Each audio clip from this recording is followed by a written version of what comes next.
हाँ जी बेटे, good morning सारिਆਂ ਨੂੰ जी। ਬੱਚੇ ਅਸੀਂ ਬਹੁਤ ਇੰਪੋਰਟੈਂਟ ਟੌਪਿਕ ਦੇ ਉੱਤੇ ਅੱਜ ਗੱਲ ਕਰਾਂਗੇ, ਹਿਊਮਨ ਰਾਈਟਸ। ਠੀਕ ਹੈ, ਮਨੁੱਖੀ ਅਧਿਕਾਰ।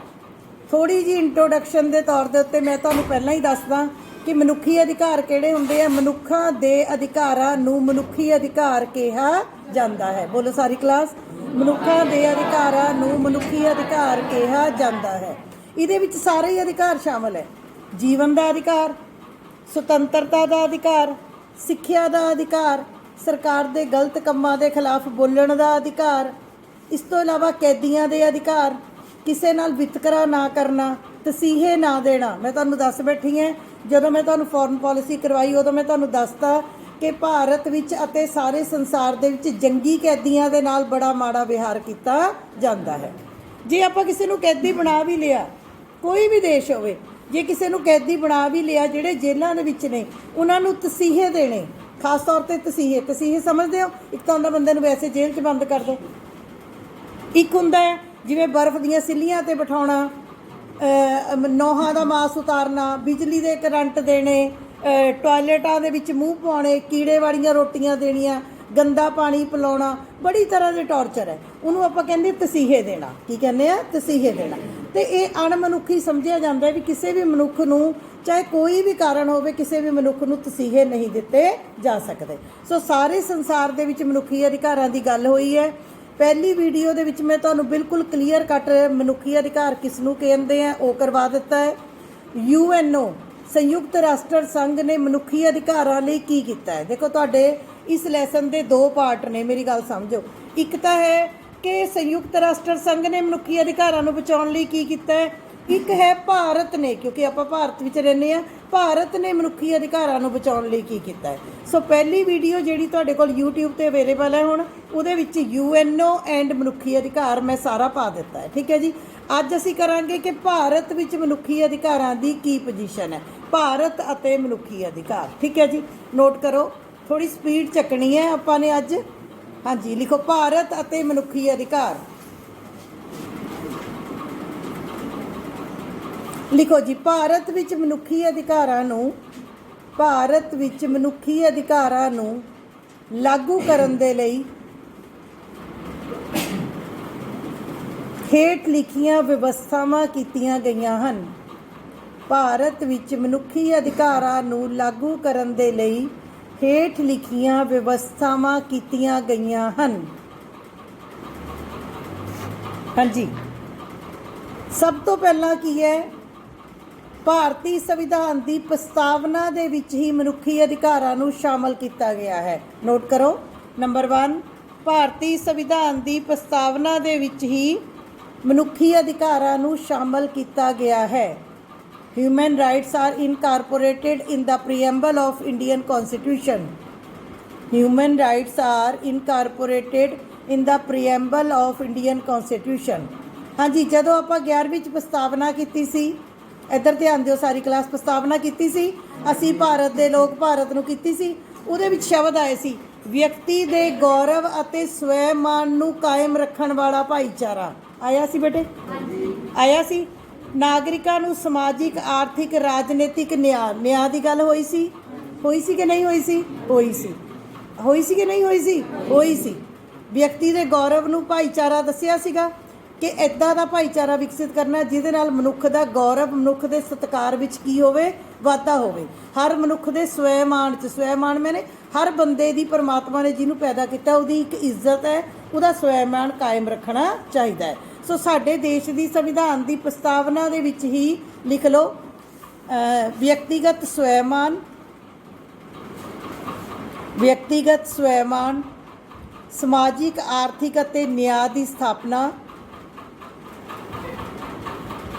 ਸਮਾਜਿਕ, ਆਰਥਿਕ ਅਤੇ ਰਾਜਨੀਤਿਕ ਨਿਆਂ ਦੀ ਸਥਾਪਨਾ, ਵਿਅਕਤੀ ਦੇ ਗੌਰਵ ਨੂੰ, ਗੌਰਵ ਮੈਨੇ ਵਿਅਕਤੀ ਦੇ ਮਾਨ ਸਨਮਾਨ ਨੂੰ, ਵਿਅਕਤੀ ਦੇ ਗੌਰਵ, ਮਾਨ ਸਨਮਾਨ ਨੂੰ ਕਾਇਮ ਰੱਖਣ ਵਾਲਾ ਭਾਈਚਾਰਾ। ਇਹਨਾਂ ਸਾਰੇ ਤੱਤਾਂ ਦਾ ਵਰਣਨ ਪ੍ਰਸਤਾਵਨਾ ਵਿੱਚ ਹੀ ਕਰ ਦਿੱਤਾ ਗਿਆ। हाँ जी कीता होया भारत ने कि नहीं कीता होया? वो हाँ जी कीता है कि नहीं कीता होया है। अगे नंबर 2 लिखो, मौलिक अधिकारां दी व्यवस्था, प्रोविजन ऑफ फंडामेंटल राइट्स। मौलिक अधिकारां दी व्यवस्था, प्रोविजन ऑफ फंडामेंटल राइट्स। हाँ जी भारत ने अपने नागरिकों को मौलिक अधिकार दिते हुए हैं कि नहीं दिते हुए? दिते हुए हैं। संविधान के किहड़े भाग च ने? तीसरे। लिखो, भारतीय संविधान के तीसरे भाग च, third part of Indian constitution. भारतीय संविधान के तीसरे भाग विच अनुच्छेद 14 तो लैके 32 तक। भारतीय संविधान के तीसरे भाग विच अनुच्छेद 14 तो लैके 32 तक सारे नागरिकां नूं 6 मौलिक अधिकार बराबर दिते गए हैं। 6 मौलिक अधिकार बराबर दिते गए हैं। हाँ जी किहड़े-किहड़े मौलिक अधिकार सी भला? समानता का अधिकार, सुतंत्रता का अधिकार, धार्मिक सुतंत्रता का अधिकार, शोषण के विरुद्ध अधिकार, संविधानक उपचारां का अधिकार, धार्मिक सुतंत्रता का अधिकार सीगे। वो सीगे भी असीं कीते 11वीं च। वो किसी एक अद्धे बंदे नूं सी कि सारियां नूं सी? सारियां नूं सी। ठीक है जी, इहदा मतलब भारत ने अधिकारां नूं लागू करन दी कोशिश कीती हुई है। नंबर 3 लिखो, भारत दे सारे नागरिकां नूं राजनीतिक अधिकार मिले हुए हैं।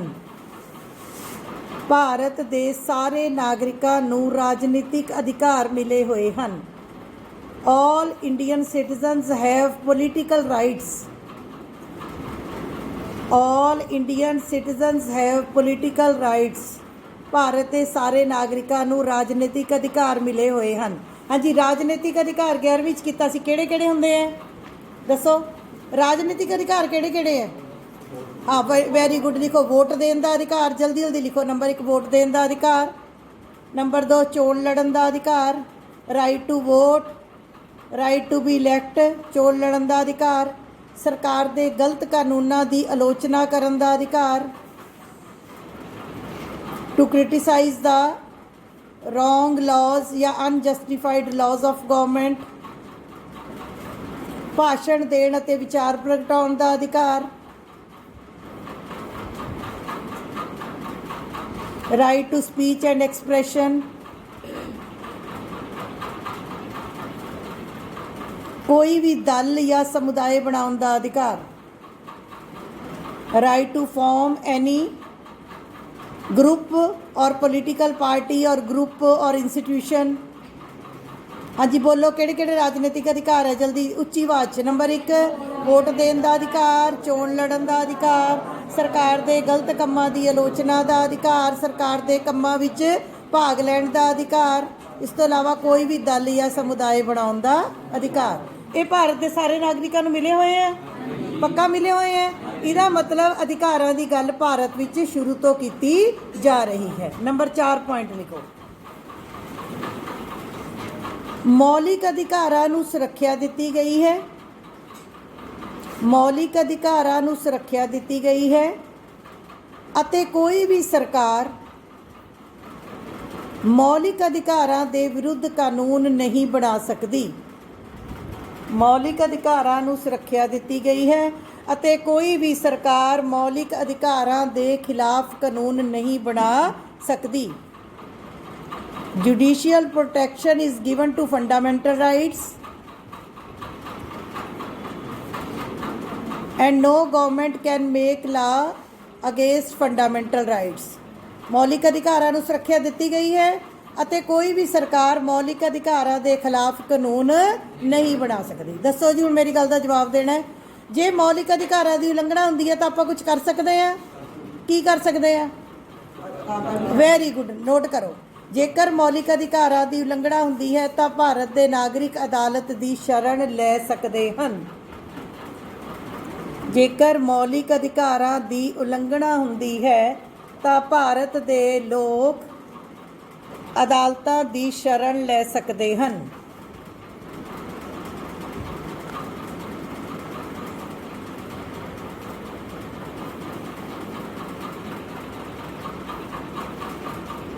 ਆ ਗਈ ਮੇਰੀ ਗੱਲ ਸਮਝ? ਕਿਹੜਾ ਪ੍ਰਸ਼ਨ ਕਰ ਰਹੇ ਹਾਂ ਅਸੀਂ ਕਿ ਭਾਰਤ ਨੇ ਮਨੁੱਖੀ ਅਧਿਕਾਰਾਂ ਨੂੰ ਬਚਾਉਣ ਲਈ ਭਾਰਤ ਵਿੱਚ ਕੀ ਉਪਰਾਲੇ ਕੀਤੇ ਗਏ ਹਨ। ਅੱਗੇ ਲਿਖੋ ਬੇਟੇ, ਭਾਰਤ ਵਿੱਚ ਇਸਤਰੀਆਂ, ਲਿਖੋ ਭਾਰਤ ਵਿੱਚ, ਅਗਲਾ ਪੁਆਇੰਟ, ਭਾਰਤ ਵਿੱਚ ਇਸਤਰੀਆਂ, ਬੱਚਿਆਂ ਅਤੇ ਪਿਛੜੀਆਂ ਜਾਤਾਂ ਲਈ, ਇਸਤਰੀਆਂ ਲਈ, ਬੱਚਿਆਂ ਲਈ, ਪਿਛੜੀਆਂ ਜਾਤਾਂ ਲਈ, ਬੈਕਵਰਡ ਕਲਾਸਿਸ ਦੇ ਲਈ, ਅਨੁਸੂਚਿਤ ਜਾਤੀਆਂ, ਸ਼ਡਿਊਲ ਕਾਸਟ, ਅਨੁਸੂਚਿਤ ਜਾਤੀਆਂ ਲਈ ਖਾਸ ਵਿਵਸਥਾਵਾਂ ਕੀਤੀਆਂ ਗਈਆਂ ਹਨ। Special provisions are there for ladies, for children, for backward classes and for scheduled classes. ਹਾਂਜੀ ਹੈਗਾ ਸਾਡਾ। ਪੰਚਾਇਤ ਪੜ੍ਹਾਈ ਸੀ, ਪੰਚਾਇਤ ਵਿੱਚ ਇਸਤਰੀਆਂ ਲਈ ਸਥਾਨ ਰਾਖਵੇਂ ਸੀ, ਅਨੁਸੂਚਿਤ ਜਾਤੀਆਂ ਲਈ ਰਾਖਵੇਂ ਸੀ, ਲੋਕ ਸਭਾ 'ਚ ਵੀ ਹੈ, ਰਾਜ ਵਿਧਾਨ ਸਭਾਵਾਂ ਵਿੱਚ ਵੀ ਹੈ, ਹਰ ਜਗ੍ਹਾ। ਇਸ ਤੋਂ ਇਲਾਵਾ ਬੱਚਿਆਂ ਦੇ ਲਈ ਸਿੱਖਿਆ ਦਾ ਅਧਿਕਾਰ ਵੀ ਦਿੱਤਾ ਹੋਇਆ ਹੈ। ਕਿੰਨਾ? 6 ਤੋਂ 14 ਸਾਲ, 6 ਤੋਂ 14 ਸਾਲ। ਇਹ ਵੀ ਲਿਖ ਲਓ ਕਿ ਭਾਰਤ ਵਿੱਚ 6 ਤੋਂ 14 ਸਾਲ ਦੇ ਬੱਚਿਆਂ ਦੇ ਲਈ, ਭਾਰਤ ਵਿੱਚ 6 ਤੋਂ 14 ਸਾਲ ਦੇ ਬੱਚਿਆਂ ਲਈ ਮੁਫਤ ਅਤੇ ਜ਼ਰੂਰੀ ਸਿੱਖਿਆ ਦਾ ਅਧਿਕਾਰ ਵੀ ਦਿੱਤਾ ਗਿਆ ਹੈ। ਭਾਰਤ ਵਿੱਚ 6 ਤੋਂ 14 ਸਾਲ ਦੇ ਬੱਚਿਆਂ ਦੇ ਲਈ ਮੁਫਤ ਅਤੇ ਜ਼ਰੂਰੀ ਸਿੱਖਿਆ ਦਾ ਅਧਿਕਾਰ ਵੀ ਦਿੱਤਾ ਗਿਆ ਹੈ।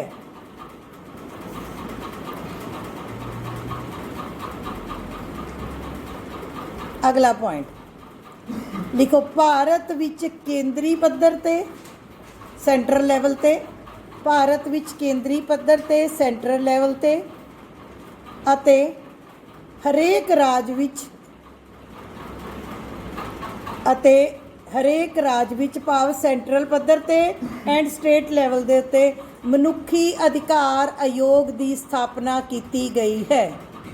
ਭਾਰਤ ਵਿੱਚ ਕੇਂਦਰੀ ਪੱਧਰ ਤੇ, ਕੇਂਦਰੀ ਮੈਨੇ ਸਾਰੇ ਦੇਸ਼ ਲਈ, ਹਰੇਕ ਰਾਜ ਵਿੱਚ ਮਨੁੱਖੀ ਅਧਿਕਾਰ ਆਯੋਗ ਦੀ ਸਥਾਪਨਾ ਕੀਤੀ ਗਈ ਹੈ। Human right commissions are established at central level and state level. ਇੱਧਰ ਮੇਰੀ ਗੱਲ ਸੁਣ ਲਓ ਇਹ ਗੱਲ ਨੂੰ ਕਿ ਭਾਰਤ ਵਿੱਚ ਹਰੇਕ ਲੈਵਲ ਦੇ ਉੱਤੇ, ਇੱਥੋਂ ਤੱਕ ਕਿ ਜ਼ਿਲ੍ਹਾ ਪੱਧਰ 'ਤੇ ਵੀ, ਸੁਣ ਲਓ, ਪਹਿਲਾਂ ਜ਼ਿਲ੍ਹੇ ਪੱਧਰ 'ਤੇ, ਉਸ ਤੋਂ ਬਾਅਦ ਰਾਜ ਪੱਧਰ 'ਤੇ, ਉਸ ਤੋਂ ਬਾਅਦ ਸਾਰੇ ਦੇਸ਼ ਦੇ ਲਈ ਆਯੋਗ ਬਣਾਏ ਗਏ ਹਨ। ਇੰਸਟੀਟਿਊਸ਼ਨ ਬਣਾਈ, ਉਹਦਾ ਨਾਮ ਹੈ ਮਨੁੱਖੀ ਅਧਿਕਾਰ ਆਯੋਗ। ਬੋਲੋ ਕੀ ਨਾਮ ਹੈ? ਮਨੁੱਖੀ ਅਧਿਕਾਰ ਆਯੋਗ। ਇਹਦਾ ਕੰਮ ਕੀ ਹੋਏਗਾ? ਮਨੁੱਖੀ ਅਧਿਕਾਰ ਆਯੋਗ ਦਾ ਕੰਮ ਕੀ ਹੈ? ਮਨੁੱਖਾਂ ਦੇ ਅਧਿਕਾਰਾਂ ਨੂੰ ਬਚਾਉਣਾ, ਮਨੁੱਖਾਂ ਦੇ ਅਧਿਕਾਰਾਂ ਦੀ ਉਲੰਘਣਾ ਨੂੰ ਰੋਕਣਾ। ਜਿਸ ਬੰਦੇ ਦੇ ਨਾਲ ਗਲਤ ਹੁੰਦਾ ਹੈ, ਜਿਹਦੇ ਅਧਿਕਾਰਾਂ ਦੀ ਉਲੰਘਣਾ ਹੁੰਦੀ ਹੈ, ਉਹ ਆਪਣੇ ਕੇਸ ਇਹਨਾਂ ਆਯੋਗਾਂ ਕੋਲ ਲਿਜਾ ਸਕਦੇ ਹਨ। ਜਿਵੇਂ ਸਾਡੀਆਂ ਅਦਾਲਤਾਂ ਇਨਸਾਫ ਕਰਦੀਆਂ, ਉਸੇ ਤਰੀਕੇ ਦੇ ਨਾਲ ਇਹ ਆਯੋਗ ਪੂਰਾ ਇਨਸਾਫ ਕਰਦੇ ਹਨ। ਆ ਗਈ ਸਮਝ? ਜ਼ਿਲ੍ਹਾ ਪੱਧਰ 'ਤੇ ਵੀ ਹੈ ਬੇਟੇ, ਤੁਹਾਡੇ 'ਚੋਂ ਵੀ ਕੋਈ, ਤੁਹਾਡੇ 'ਚੋਂ ਜਿਵੇਂ ਹੁਣ ਮੈਂ ਵੀ ਆਪਣੇ ਮੈਂਬਰ ਹੈ ਇੱਥੇ ਦੀ, ਆਪਣੇ ਡਿਸਟ੍ਰਿਕਟ ਮੋਹਾਲੀ ਦੇ ਹਿਊਮਨ ਰਾਈਟਸ ਕਮਿਸ਼ਨ ਦੀ ਮੈਂ ਵੀ ਮੈਂਬਰ ਹਾਂ। ਮੇਰਾ ਆਪਣਾ ਬ੍ਰਦਰ ਉਹ ਰੋਪੜ ਦਾ ਜਿਹੜਾ ਡਿਸਟ੍ਰਿਕਟ ਲੈਵਲ ਦਾ ਰੋਪੜ ਦਾ ਮਨੁੱਖੀ ਅਧਿਕਾਰ ਆਯੋਗ ਹੈ, ਉਹਦਾ ਮੈਂਬਰ ਹੈ। ਸੋ ਮੈਂ ਬੜੀ ਵਾਰੀ ਇਹ ਦੱਸਦੀ, ਮੈਂ ਤੁਹਾਨੂੰ ਲੈਸਨ ਕਰਾਇਆ ਸੀ, ਉਦੋਂ ਮੈਂ ਤੁਹਾਨੂੰ ਦੱਸਿਆ ਵੀ ਸੀ।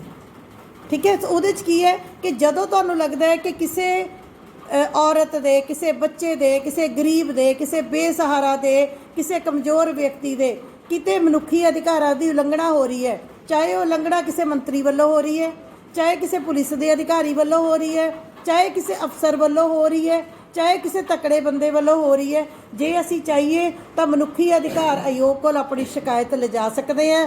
ਉਹਨਾਂ ਦੇ ਆਪਣੇ ਜੱਜ ਹੁੰਦੇ ਨੇ, ਉਹਨਾਂ ਦੇ ਆਪਣੇ ਵਕੀਲ ਹੁੰਦੇ ਨੇ, ਉਹ ਉਸੇ ਤਰੀਕੇ ਦੇ ਨਾਲ ਅਦਾਲਤਾਂ ਦੇ ਨਾਲੋਂ ਜਲਦੀ ਤੁਹਾਡੇ ਮਨੁੱਖੀ ਅਧਿਕਾਰਾਂ ਦੀ ਸਮੱਸਿਆ ਨੂੰ ਸੁਲਝਾ ਸਕਦੇ ਹਨ। ਆ ਗਈ ਗੱਲ ਸਮਝ? ਹੁਣ ਮੈਂ ਤੁਹਾਨੂੰ ਕੁਛ ਇੱਕ ਪੁਆਇੰਟ ਲਿਖਾਏ ਨੇ ਜਿਨ੍ਹਾਂ ਤੋਂ ਕੀ ਪਤਾ ਲੱਗਦਾ ਹੈ ਕਿ ਭਾਰਤ ਵਿੱਚ ਮਨੁੱਖੀ ਅਧਿਕਾਰਾਂ ਦੀ ਗੱਲ ਕੀਤੀ ਜਾ ਰਹੀ ਹੈ। ਹੁਣ ਅਗਲਾ ਪੈਰਾ ਚੇਂਜ ਕਰੋ, ਜਿਹੜਾ ਕਿ ਤੁਹਾਡੇ ਪੇਪਰ ਦੇ ਪੁਆਇੰਟ ਆਫ ਵਿਊ ਤੋਂ ਵੈਰੀ ਇੰਪੋਰਟੈਂਟ ਹੈ। ਲਿਖੋ ਜੀ, ਮਨੁੱਖੀ ਅਧਿਕਾਰ ਆਯੋਗ, ਰਾਸ਼ਟਰੀ ਮਨੁੱਖੀ ਅਧਿਕਾਰ ਆਯੋਗ। ਇਹ ਲਿਖ ਲਓ, ਰਾਸ਼ਟਰੀ ਮਨੁੱਖੀ ਅਧਿਕਾਰ ਆਯੋਗ, ਦਾ ਨੈਸ਼ਨਲ ਹਿਊਮਨ ਰਾਈਟਸ ਕਮਿਸ਼ਨ। ਰਾਸ਼ਟਰੀ ਮਨੁੱਖੀ ਅਧਿਕਾਰ ਆਯੋਗ, ਨੈਸ਼ਨਲ ਹਿਊਮਨ ਰਾਈਟਸ ਕਮਿਸ਼ਨ। ਮੈਂ ਹੁਣੇ ਤੁਹਾਨੂੰ ਕੀ ਦੱਸਿਆ ਕਿ ਆਯੋਗ ਕਿੱਥੇ ਕਿੱਥੇ ਬਣੇ ਨੇ? ਜ਼ਿਲ੍ਹੇ ਪੱਧਰ 'ਤੇ, ਰਾਜ ਪੱਧਰ ਤੇ, ਫਿਰ ਸਾਰੇ ਦੇਸ਼ ਦੇ ਲਈ। ਹੁਣ ਜਿਹੜਾ ਆਪਾਂ ਕਰਨ ਲੱਗੇ ਆ, ਉਹ ਆਪਾਂ ਕੀ ਕਰਨ ਲੱਗੇ ਆ ਕਿ ਪੂਰੇ ਭਾਰਤ ਦੇ ਲੋਕਾਂ ਦੇ ਲਈ, ਪੂਰੇ ਭਾਰਤ ਦਾ ਇੱਕ ਆਯੋਗ ਬਣਿਆ, ਉਹਨੂੰ ਆਪਾਂ ਕਹਿੰਦੇ ਆ ਰਾਸ਼ਟਰੀ ਮਨੁੱਖੀ ਅਧਿਕਾਰ ਆਯੋਗ। ਕੀ ਕਹਿੰਦੇ ਆ? ਫਿਰ ਬੋਲੋ ਕੀ ਕਹਿੰਦੇ ਆ? ਰਾਸ਼ਟਰੀ ਦਾ ਕੀ ਮਤਲਬ ਹੈ? ਕਿਸੇ ਇੱਕ ਰਾਜ ਦਾ ਹੈ ਕਿ ਸਾਰੇ ਦੇਸ਼ ਦਾ ਸਾਂਝਾ ਹੈ? ਸਾਰੇ ਦੇਸ਼ ਦਾ ਸਾਂਝਾ ਹੈ। ਅੱਛਾ, ਜੇ ਤੁਹਾਨੂੰ 2 ਨੰਬਰ 'ਚ ਕੁਐਸਚਨ ਆ ਜਾਏ ਕਿ ਰਾਸ਼ਟਰੀ ਮਨੁੱਖੀ ਅਧਿਕਾਰ ਆਯੋਗ ਦਾ ਮੁੱਖ ਕੰਮ ਕੀ ਹੈ, ਤਾਂ ਕੀ ਕੰਮ ਹੋਊਗਾ ਬੇਟੇ? ਰਾਸ਼ਟਰੀ ਮਨੁੱਖੀ ਅਧਿਕਾਰ ਆਯੋਗ ਦਾ ਮੁੱਖ ਕੰਮ ਕੀ ਹੈ? ਕੀ ਹੈ? ਸਾਰੇ ਭਾਰਤ ਦੇ ਜਿਹੜੇ ਨਾਗਰਿਕ ਨੇ ਉਹਨਾਂ ਦੇ ਮਨੁੱਖੀ ਅਧਿਕਾਰਾਂ ਨੂੰ ਸੁਰੱਖਿਆ ਦੇਣੀ, ਅਧਿਕਾਰਾਂ ਨੂੰ ਬਚਾਉਣ ਦੀ ਕੋਸ਼ਿਸ਼ ਕਰਨੀ। ਜੇ ਕਿਸੇ ਦੇ ਅਧਿਕਾਰਾਂ ਦੀ ਉਲੰਘਣਾ ਹੁੰਦੀ ਹੈ ਤਾਂ ਉਸ ਨੂੰ ਬਚਾਉਣਾ, ਉਸ ਬੰਦੇ ਨੂੰ ਇਨਸਾਫ ਦਿਵਾਉਣਾ। ਆਹੀ ਕੰਮ ਕਰੇਗਾ ਮਨੁੱਖੀ ਅਧਿਕਾਰ ਆਯੋਗ। ਸੋ ਇਹਦੇ ਸੰਬੰਧ ਦੇ ਵਿੱਚ ਹੁਣ ਤੁਸੀਂ ਜੋ ਜੋ ਮੈਂ ਪੁਆਇੰਟ ਲਿਖਾ ਰਹੀ ਹਾਂ, ਸਾਰੇ ਪੇਪਰ ਦੇ ਪੁਆਇੰਟ ਆਫ ਵਿਊ ਤੋਂ 6 ਨੰਬਰ ਦਾ ਕੁਐਸਚਨ ਮਨੁੱਖੀ ਅਧਿਕਾਰ ਆਯੋਗ ਤੇ, 4 ਨੰਬਰ ਦਾ ਕੁਐਸਚਨ, 2 ਨੰਬਰ ਦਾ ਕੁਐਸਚਨ, ਕਿਤੇ ਵੀ ਕੁਐਸਚਨ ਆ ਸਕਦਾ ਹੈ। ਸੋ ਹੁਣ ਧਿਆਨ ਨਾਲ ਲਿਖਣਾ ਸ਼ੁਰੂ ਕਰਿਓ। ਲਿਖੋ ਜੀ, ਭਾਰਤ ਵਿੱਚ 28 ਸਤੰਬਰ 1993 ਨੂੰ, ਭਾਰਤ ਵਿੱਚ 28 ਸਤੰਬਰ 1993 ਨੂੰ 1993 ਦੇ ਵਿੱਚ, ਜੇ ਸਤੰਬਰ ਨਹੀਂ ਵੀ ਯਾਦ ਰਿਹਾ ਕੋਈ ਨਾ, 1993 ਨੂੰ ਅੰਡਰਲਾਈਨ ਕਰ ਲਓ, ਨੂੰ ਮਨੁੱਖੀ ਅਧਿਕਾਰਾਂ ਦੀ ਸੁਰੱਖਿਆ ਲਈ, ਮਨੁੱਖੀ ਅਧਿਕਾਰਾਂ ਦੀ ਸੁਰੱਖਿਆ ਲਈ ਇੱਕ ਕਾਨੂੰਨ ਰਾਹੀਂ, ਇੱਕ ਕਾਨੂੰਨ ਰਾਹੀਂ, ਕਾਨੂੰਨ ਕਿੱਥੇ ਬਣਦਾ ਹੈ? ਸੰਸਦ ਵਿੱਚ। ਸੰਸਦ ਵਿੱਚ ਇੱਕ ਕਾਨੂੰਨ ਰਾਹੀਂ ਰਾਸ਼ਟਰੀ ਮਨੁੱਖੀ ਅਧਿਕਾਰ ਆਯੋਗ ਦੀ ਸਥਾਪਨਾ ਕੀਤੀ ਗਈ। National Human Right Commission was established in India in 1993। ਪਹਿਲਾ 2 ਨੰਬਰ ਦਾ ਪ੍ਰਸ਼ਨ, ਮਨੁੱਖੀ ਅਧਿਕਾਰ ਆਯੋਗ ਦੀ ਸਥਾਪਨਾ ਕਦੋਂ ਹੋਈ? 1993 ਨੂੰ। ਕਦੋਂ ਹੋਈ? 1993 ਨੂੰ। ਠੀਕ ਹੈ, ਸਤੰਬਰ ਵੀ ਰਹਿਣ ਦਿਓ ਤੁਸੀਂ, ਕਿਉਂਕਿ ਬੇਟੇ ਪਹਿਲਾਂ ਬਿੱਲ ਪਾਸ ਹੋਇਆ ਸੀ, ਫਿਰ ਸਥਾਪਨਾ ਹੋਈ ਸੀ। 1993 ਯਾਦ ਰੱਖਣਾ। ਅੱਗੇ ਲਿਖੋ ਜੀ,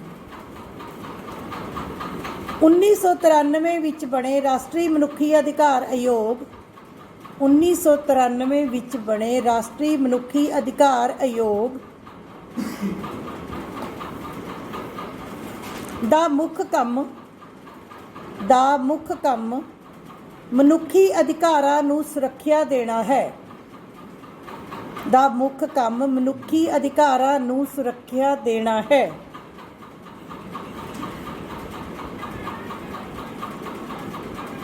ਜੀਵਨ ਦਾ ਅਧਿਕਾਰ, ਜੀਵਨ ਦਾ ਅਧਿਕਾਰ, ਸੁਤੰਤਰਤਾ ਦਾ ਅਧਿਕਾਰ, ਜੀਵਨ ਦਾ ਅਧਿਕਾਰ, ਸੁਤੰਤਰਤਾ ਦਾ ਅਧਿਕਾਰ, ਸਮਾਨਤਾ ਦਾ ਅਧਿਕਾਰ, ਵਿਅਕਤੀ ਦੇ ਸਵੈਮਾਣ ਅਤੇ ਗੌਰਵ ਨੂੰ ਬਚਾਉਣ ਦਾ ਅਧਿਕਾਰ, ਵਿਅਕਤੀ ਦੇ ਸਵੈਮਾਣ ਅਤੇ ਗੌਰਵ ਨੂੰ ਬਚਾਉਣ ਦਾ ਅਧਿਕਾਰ, ਇਹ ਸਭ ਮਨੁੱਖੀ ਅਧਿਕਾਰਾਂ ਦੀ ਸ਼੍ਰੇਣੀ ਵਿੱਚ ਆਉਂਦੇ ਹਨ। Right to life, right to liberty, ਠੀਕ ਹੈ, ਸੈਲਫ ਰਿਸਪੈਕਟ, ਹਰੇਕ ਬੰਦੇ ਦੀ ਆਪਣੀ ਇੱਜ਼ਤ ਹੈ, ਹਰੇਕ ਬੰਦੇ ਦੀ, ਕਿਸੇ ਦੀ ਅਸੀਂ ਕਿਸੇ ਕਮਜ਼ੋਰ ਦੀ, ਕਿਸੇ ਬੇਸਹਾਰਾ ਦੀ, ਕਿਸੇ ਗਰੀਬ ਦੀ ਆਪਾਂ ਬੇਇੱਜ਼ਤੀ ਨਹੀਂ ਕਰ ਸਕਦੇ, ਕਿਉਂਕਿ ਹਰੇਕ ਬੰਦਾ ਜਿਹਨੂੰ ਪਰਮਾਤਮਾ ਨੇ ਪੈਦਾ ਕੀਤਾ ਹੈ ਉਹਦੀ ਆਪਣੀ ਇੱਕ ਇੱਜ਼ਤ ਹੈ। ਹਰੇਕ ਬੰਦਾ ਚਾਹੁੰਦਾ ਹੈ ਕਿ ਮੈਂ ਆਪਣੇ ਸਵੈਮਾਣ ਦੇ ਨਾਲ ਆਪਣਾ ਜੀਵਨ ਬਤੀਤ ਕਰਾਂ। ਅੱਗੇ ਚਲੋ ਬੇਟੇ, ਜਿਹੜਾ ਤੁਹਾਨੂੰ ਕੁਐਸਚਨ ਪੇਪਰ ਦੇ ਵਿੱਚ ਆਉਣਾ ਹੈ ਕਿ ਰਾਸ਼ਟਰੀ ਮਨੁੱਖੀ ਅਧਿਕਾਰ ਆਯੋਗ ਦੇ ਮੈਂਬਰ ਲਿਖੋ। ਵੈਰੀ ਇੰਪੋਰਟੈਂਟ ਮੈਂਬਰ ਕਿਹੜੇ ਕਿਹੜੇ ਹਨ? ਨੰਬਰ 1, ਸਰਵਉੱਚ ਅਦਾਲਤ ਦਾ ਜੱਜ ਜਾਂ ਰਹਿ ਚੁੱਕਿਆ ਜੱਜ, ਸਰਵਉੱਚ ਅਦਾਲਤ ਸੁਪਰੀਮ ਕੋਰਟ ਦਾ ਜੱਜ ਜਾਂ ਰਿਟਾਇਰ ਜੱਜ, ਇੱਕ ਮੈਂਬਰ।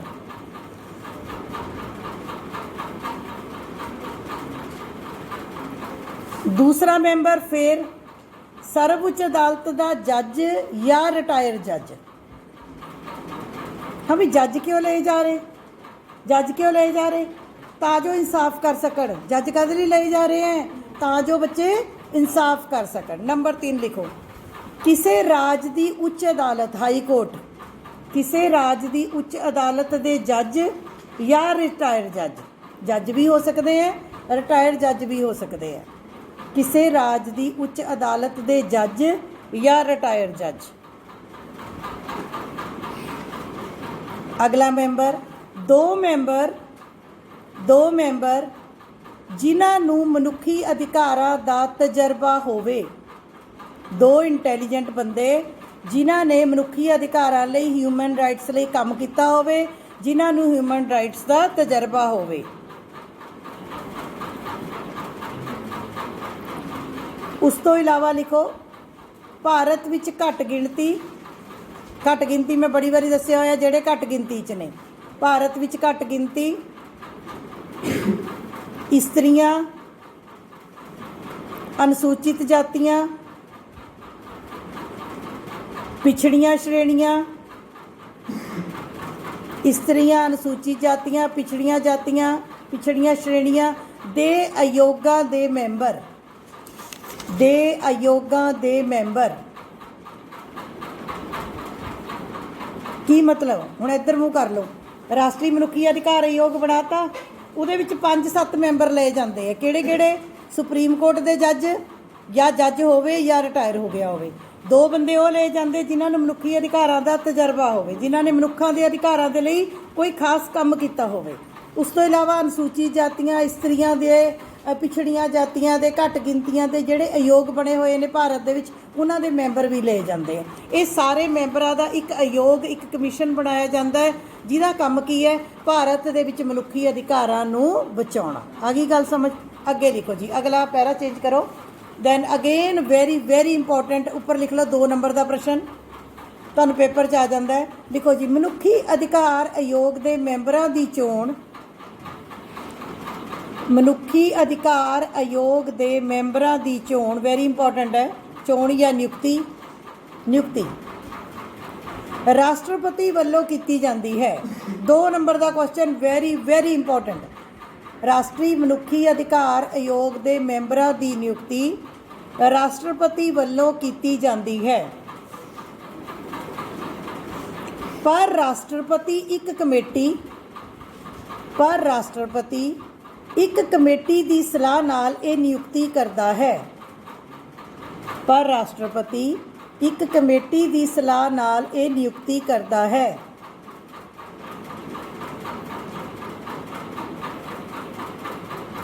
ਇਸ ਕਮੇਟੀ ਵਿੱਚ ਪ੍ਰਧਾਨ ਮੰਤਰੀ, ਲਿਖੀ ਜਾਓ, ਪ੍ਰਧਾਨ ਮੰਤਰੀ, ਲੋਕ ਸਭਾ ਸਪੀਕਰ, ਰਾਜ ਸਭਾ ਸਪੀਕਰ, ਲੋਕ ਸਭਾ ਵਿੱਚ ਵਿਰੋਧੀ ਦਲ ਦੇ ਨੇਤਾ, ਰਾਜ ਸਭਾ ਵਿੱਚ ਵਿਰੋਧੀ ਦਲ ਦੇ ਨੇਤਾ, ਇਹ ਸਾਰੇ ਸ਼ਾਮਲ ਹੁੰਦੇ ਹਨ।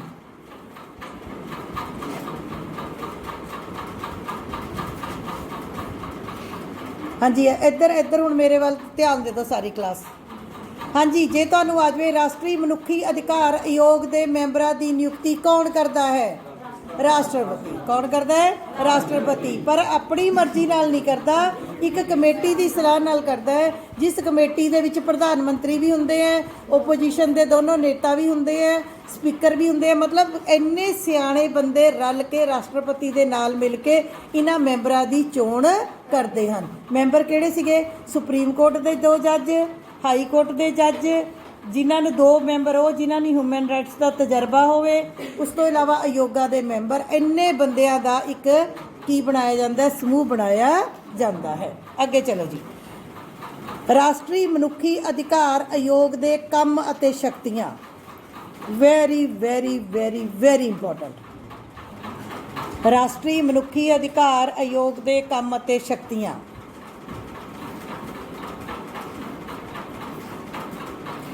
ਹੁਣ ਇਹ ਕੰਮ ਅਤੇ ਸ਼ਕਤੀਆਂ ਤੋਂ ਪਹਿਲਾਂ ਮੇਰੀ ਇੱਕ ਮਿੰਟ ਮੇਰੀ ਗੱਲ ਸੁਣ ਲਓ ਬੇਟੇ। 2 ਨੰਬਰ 'ਚ ਤੁਹਾਨੂੰ ਕੁਐਸਚਨ ਆ ਸਕਦਾ ਹੈ, ਰਾਸ਼ਟਰੀ ਮਨੁੱਖੀ ਅਧਿਕਾਰ ਆਯੋਗ ਦੀ ਸਥਾਪਨਾ ਕਦੋਂ ਹੋਈ? 2 ਨੰਬਰ 'ਚ ਕੁਐਸਚਨ ਆ ਸਕਦਾ ਹੈ, ਮੈਂਬਰ ਕਿਹੜੇ ਹਨ? 2 ਨੰਬਰ 'ਚ ਕੁਐਸਚਨ ਆ ਸਕਦਾ ਹੈ, ਰਾਸ਼ਟਰੀ ਮਨੁੱਖੀ ਅਧਿਕਾਰ ਦੇ ਮੈਂਬਰਾਂ ਦੀ ਨਿਯੁਕਤੀ ਕਿੱਦਾਂ ਹੁੰਦੀ ਹੈ? ਹੋ ਗਿਆ। 4 ਨੰਬਰ 'ਚ ਕੁਐਸਚਨ ਆ ਸਕਦਾ ਹੈ, ਸੁਣ ਲਿਓ ਹੁਣ ਮੈਂ ਕੀ ਕਹਿਣ ਲੱਗੀ ਹਾਂ। 4 ਨੰਬਰ 'ਚ ਕੁਐਸਚਨ ਆ ਸਕਦਾ ਹੈ, ਰਾਸ਼ਟਰੀ ਮਨੁੱਖੀ ਅਧਿਕਾਰ ਆਯੋਗ ਦੀ ਬਣਤਰ ਦੱਸੋ। Right the composition of human rights commission. ਜਦੋਂ ਤੁਹਾਨੂੰ ਬਣਤਰ ਪੁੱਛੀ ਜਾਵੇ ਉਹਦੇ ਵਿੱਚ ਤੁਹਾਡੇ ਸਾਰੇ ਪੁਆਇੰਟ ਆਣਗੇ ਕਿ ਕਦੋਂ ਸਥਾਪਨਾ ਹੋਈ, ਮੈਂਬਰ ਕਿਹੜੇ ਕਿਹੜੇ ਹਨ, ਉਹਨਾਂ ਦੀ ਨਿਯੁਕਤੀ ਕਿੰਨੀ ਹੁੰਦੀ ਹੈ, ਇਹ ਸਾਰੇ ਨੂੰ ਆਪਾਂ ਕੀ ਕਹਿੰਦੇ ਆ, ਬਣਤਰ। ਕੀ ਕਹਿੰਦੇ ਆ, ਬਣਤਰ। 6 ਨੰਬਰ ਦੇ ਵਿੱਚ ਕੁਐਸਚਨ ਆ ਸਕਦਾ ਹੈ। ਕੁਐਸਚਨ ਕਿਤੇ ਉੱਪਰੋਂ ਨਹੀਂ ਗਿਰਨੇ, ਕੁਐਸਚਨ ਕਿਤਾਬ 'ਚੋਂ ਹੀ ਆਣੇ। 6 ਨੰਬਰ 'ਚ ਕੁਐਸਚਨ ਆ ਸਕਦਾ ਹੈ, ਰਾਸ਼ਟਰੀ ਮਨੁੱਖੀ ਅਧਿਕਾਰ ਆਯੋਗ ਦੀ ਸਥਾਪਨਾ ਤੇ ਨੋਟ ਲਿਖੋ ਅਤੇ ਆਯੋਗ ਦੇ ਕੰਮ ਅਤੇ ਸ਼ਕਤੀਆਂ ਦਾ ਵਰਣਨ ਕਰੋ। ਆ ਗਿਆ 6 ਨੰਬਰ 'ਚ, ਆ ਗਈ ਗੱਲ ਸਮਝ। ਸੋ ਜਿਹੜਾ ਮੈਂ ਕਰਾ ਰਹੀ ਹਾਂ ਉਹਦੇ ਵਿੱਚੋਂ ਬੱਚੇ ਜਦੋਂ ਮੈਂ ਤੁਹਾਨੂੰ ਕੁਝ ਕਰਾਉਣੀ ਹੈ, ਮੈਂ ਹਰ ਇੱਕ ਦੇ ਵਿੱਚ ਹਮੇਸ਼ਾ ਤੁਹਾਨੂੰ ਦੱਸਦੀ ਹਾਂ ਵੀ ਇਹਦੇ 'ਚ 2 ਨੰਬਰ ਦਾ ਕੁਐਸਚਨ ਵੀ ਆ ਸਕਦਾ ਹੈ, ਇਹਦੇ 'ਚ 4 ਨੰਬਰ ਦਾ ਕੁਐਸਚਨ ਵੀ ਆ ਸਕਦਾ ਹੈ, ਇਹਦੇ 'ਚੋਂ 6 ਨੰਬਰ ਦਾ। ਭਾਰਤ ਪਾਕਿਸਤਾਨ 2 ਸਬੰਧ 2 ਨੰਬਰ 'ਚ ਆ ਗਏ। ਇੱਕ ਸਮੱਸਿਆ 1 'ਚ ਆ ਗਈ। ਕਸ਼ਮੀਰ ਸਮੱਸਿਆ 2 ਨੰਬਰ 'ਚ ਵੀ ਆ ਸਕਦੀ ਹੈ, 4 'ਚ ਵੀ ਆ ਸਕਦੀ ਹੈ। ਭਾਰਤ ਪਾਕਿਸਤਾਨ ਤਣਾਅ ਦੇ 4 ਸਬੰਧਾਂ ਦਾ ਵਰਣਨ ਕਰੋ, 4 ਨੰਬਰ 'ਚ ਆ ਗਿਆ।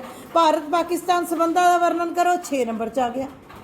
ਕੁਐਸਚਨ ਤੁਹਾਨੂੰ ਬੁੱਕ 'ਚੋਂ ਹੀ ਆਉਣਾ ਹੈ, ਇਸ ਕਰਕੇ ਤੁਸੀਂ ਹਰੇਕ ਚੀਜ਼ ਦੇ 6 ਪੁਆਇੰਟ ਜ਼ਰੂਰ ਯਾਦ ਰੱਖੋ। ਵੱਧ ਤੋਂ ਵੱਧ 6 ਦਾ ਆ ਜੂ, 6 ਦਾ ਨਹੀਂ ਆਇਆ 4 ਦਾ ਆ ਜੂ, ਜੇ 2 ਦਾ ਆ ਗਿਆ ਤਾਂ ਵੀ 6 ਦੇ ਵਿੱਚੋਂ ਹੀ ਨਿਕਲਣਾ।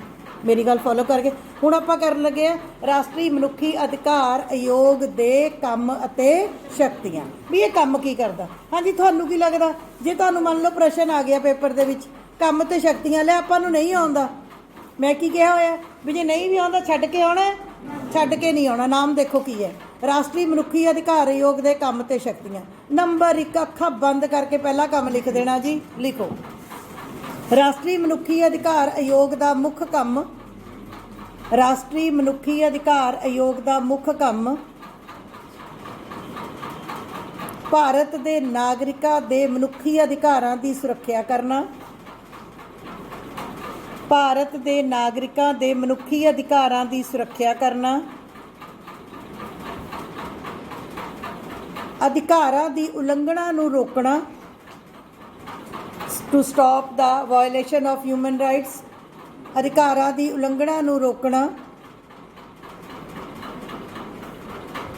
ਲੋਕਾਂ ਨੂੰ ਅਧਿਕਾਰਾਂ ਸੰਬੰਧੀ ਸਮੇਂ ਤੇ ਨਿਆਂ ਦਿਵਾਉਣਾ। ਜੇ ਕਿਸੇ ਦੇ ਅਧਿਕਾਰਾਂ ਦੀ ਉਲੰਘਣਾ ਹੋਈ ਤਾਂ ਉਹਨੂੰ ਨਿਆਂ ਦਿਵਾਉਣਾ, ਟੂ ਗਿਵ ਹਿਮ ਜਸਟਿਸ। ਇਹ ਜ਼ਰੂਰੀ ਨਹੀਂ ਜੋ ਮੈਂ ਬੋਲਿਆ, ਤੁਸੀਂ ਆਪ ਵੀ ਲਿਖ ਸਕਦੇ ਹੋ, ਲਿਖ ਲਓਗੇ ਮੈਂ, ਹਾਂ ਵੈਰੀ ਗੁੱਡ। ਅੱਗੇ ਲਿਖੋ, ਨੰਬਰ 2 ਪਾਓ। ਅੱਛਾ, ਹੁਣ ਇੱਕ ਗੱਲ ਇੱਧਰ ਸੁਣ ਲਓ, 1 ਮਿੰਟ ਮੇਰੀ ਇੱਧਰ ਗੱਲ ਸੁਣੋ ਬੜੇ ਧਿਆਨ ਨਾਲ। ਮੰਨ ਲਓ ਮੇਰੇ ਮਨੁੱਖੀ ਅਧਿਕਾਰਾਂ ਦੀ ਉਲੰਘਣਾ ਹੋਈ ਹੈ, ਔਰਤ ਹੋਣ ਦੇ ਨਾਤੇ ਮੰਨ ਲਓ ਮੇਰੇ ਨਾਲ ਕੁਝ ਗਲਤ ਹੋਇਆ, ਆਯੋਗ ਕੁਝ ਨਹੀਂ ਕਰੇਗਾ। ਕਦੋਂ ਤੱਕ? ਜਦੋਂ ਤੱਕ ਮੈਂ ਸ਼ਿਕਾਇਤ ਨਹੀਂ ਕਰਨੀ। ਮੇਰੀ ਗੱਲ ਸਮਝ ਆ ਗਈ? ਮੰਨ ਲਓ ਮੇਰੇ ਨਾਲ ਕੁਝ ਗਲਤ ਹੋਇਆ, ਮੈਂ ਸ਼ਿਕਾਇਤ ਕਰਨ ਨੂੰ ਤਿਆਰ ਹੀ ਨਹੀਂ ਹੈ ਵੀ ਨਾ ਮੈਂ ਕਿਸੇ ਕੋਲ ਵਕੀਲ ਕੋਲ ਨਹੀਂ ਜਾਣਾ, ਮੈਂ ਪੁਲਿਸ ਕੋਲ ਨਹੀਂ ਜਾਣਾ, ਮੈਂ ਕੋਈ ਕੇਸ ਨਹੀਂ ਕਰਨਾ, ਜੋ ਮੇਰੇ ਨਾਲ ਹੋ ਗਿਆ ਮੇਰੀ ਕਿਸਮਤ ਸੀ, ਹੋ ਗਿਆ। ਅਧਿਕਾਰ ਕੁਝ ਕਰ ਸਕਦਾ, ਆਯੋਗ ਕੁਝ ਕਰੇਗਾ? ਨਹੀਂ ਕਰੇਗਾ। ਆਯੋਗ ਨੇ ਕੰਮ ਕਦੋਂ ਸ਼ੁਰੂ ਕਰਨਾ? ਆਯੋਗ ਨੇ ਕੰਮ ਕਦੋਂ ਸ਼ੁਰੂ ਕਰਨਾ? ਜਦੋਂ ਕਿਸੇ ਨੇ ਆਯੋਗ ਦੇ ਕੋਲ ਸ਼ਿਕਾਇਤ ਕਰਨੀ ਹੈ। ਮੇਰੀ ਗੱਲ ਸਮਝ ਆ ਗਈ ਕੀ ਕਿਹਾ ਮੈਂ? ਆਯੋਗ ਨੇ ਕੰਮ ਕਦੋਂ ਕਰਨਾ ਹੈ? ਜਦੋਂ ਕੋਈ ਬੰਦਾ ਆਪਣੀ ਸ਼ਿਕਾਇਤ ਲੈ ਕੇ ਆਯੋਗ ਕੋਲ ਜਾਏਗਾ। ਸਾਡੇ ਭਾਰਤ ਵਿੱਚ ਕੀ ਹੈ, ਜਿੰਨਾ ਸਾਡੇ ਨਾਲ ਗਲਤ ਹੁੰਦਾ, ਮੈਂ ਤੁਹਾਨੂੰ ਬਾਅਦ 'ਚ ਦੇਖਦੀ ਹਾਂ, ਜਿੰਨਾ ਸਾਡੇ ਨਾਲ ਭਾਰਤ ਵਿੱਚ ਗਲਤ ਹੁੰਦਾ, ਭਾਰਤ ਦੇ ਲੋਕ 80% ਗਲਤ ਕੀ ਸੋਚ ਕੇ ਬਰਦਾਸ਼ਤ ਕਰ ਲੈਂਦੇ ਨੇ ਵੀ ਲੈ ਜੋ ਕਿਸਮਤ 'ਚ ਸੀਗਾ ਹੋ ਗਿਆ, ਸਾਡੀ ਧੀ ਨਾਲ ਮਾੜਾ ਹੋ ਗਿਆ, ਸਾਡੇ ਨਾਲ ਮਾੜਾ ਹੋ ਗਿਆ, ਕੋਈ ਅਮੀਰ ਬੰਦਾ ਸਾਡਾ ਸ਼ੋਸ਼ਣ ਕਰ ਗਿਆ, ਕੋਈ ਸਾਡੀ ਧੀ ਭੈਣ ਦੀ ਇੱਜ਼ਤ ਖਰਾਬ ਕਰ ਗਿਆ, ਕੋਈ ਸਾਡੀ ਦੁਕਾਨ ਨੂੰ ਅੱਗ ਲਾ ਗਿਆ, ਕਿਸੇ ਨੇ ਸਾਡਾ ਬਿਜ਼ਨਸ ਤਬਾਹ ਕਰਤਾ, ਕਿਸੇ ਪੁਲਿਸ ਵਾਲੇ ਨੇ ਸਾਡੇ ਨਾਲ ਵਧੀਕੀ ਕਰ ਲਈ, ਸਾਡੇ ਅੱਗਾਂ ਲੱਗ ਗਈਆਂ, ਸਾਡੇ ਤਬਾਹੀ ਹੋ ਗਈ, ਸਾਡੇ ਬੱਚੇ ਮਾਰਤੇ। ਅਸੀਂ ਕੀ ਸੋਚਦੇ ਹਾਂ? ਅਸੀਂ ਕਿਸੇ ਨਾਲ ਨਹੀਂ ਲੜਦੇ, ਕੀ ਕਰਦੇ ਆ ਵੀ ਰੱਬ ਨੇ ਸਾਡੇ ਨਾਲ ਮਾੜਾ ਕਰਤਾ, ਸਾਡੀ ਤਾਂ ਕਿਸਮਤ ਹੀ ਮਾੜੀ ਸੀ।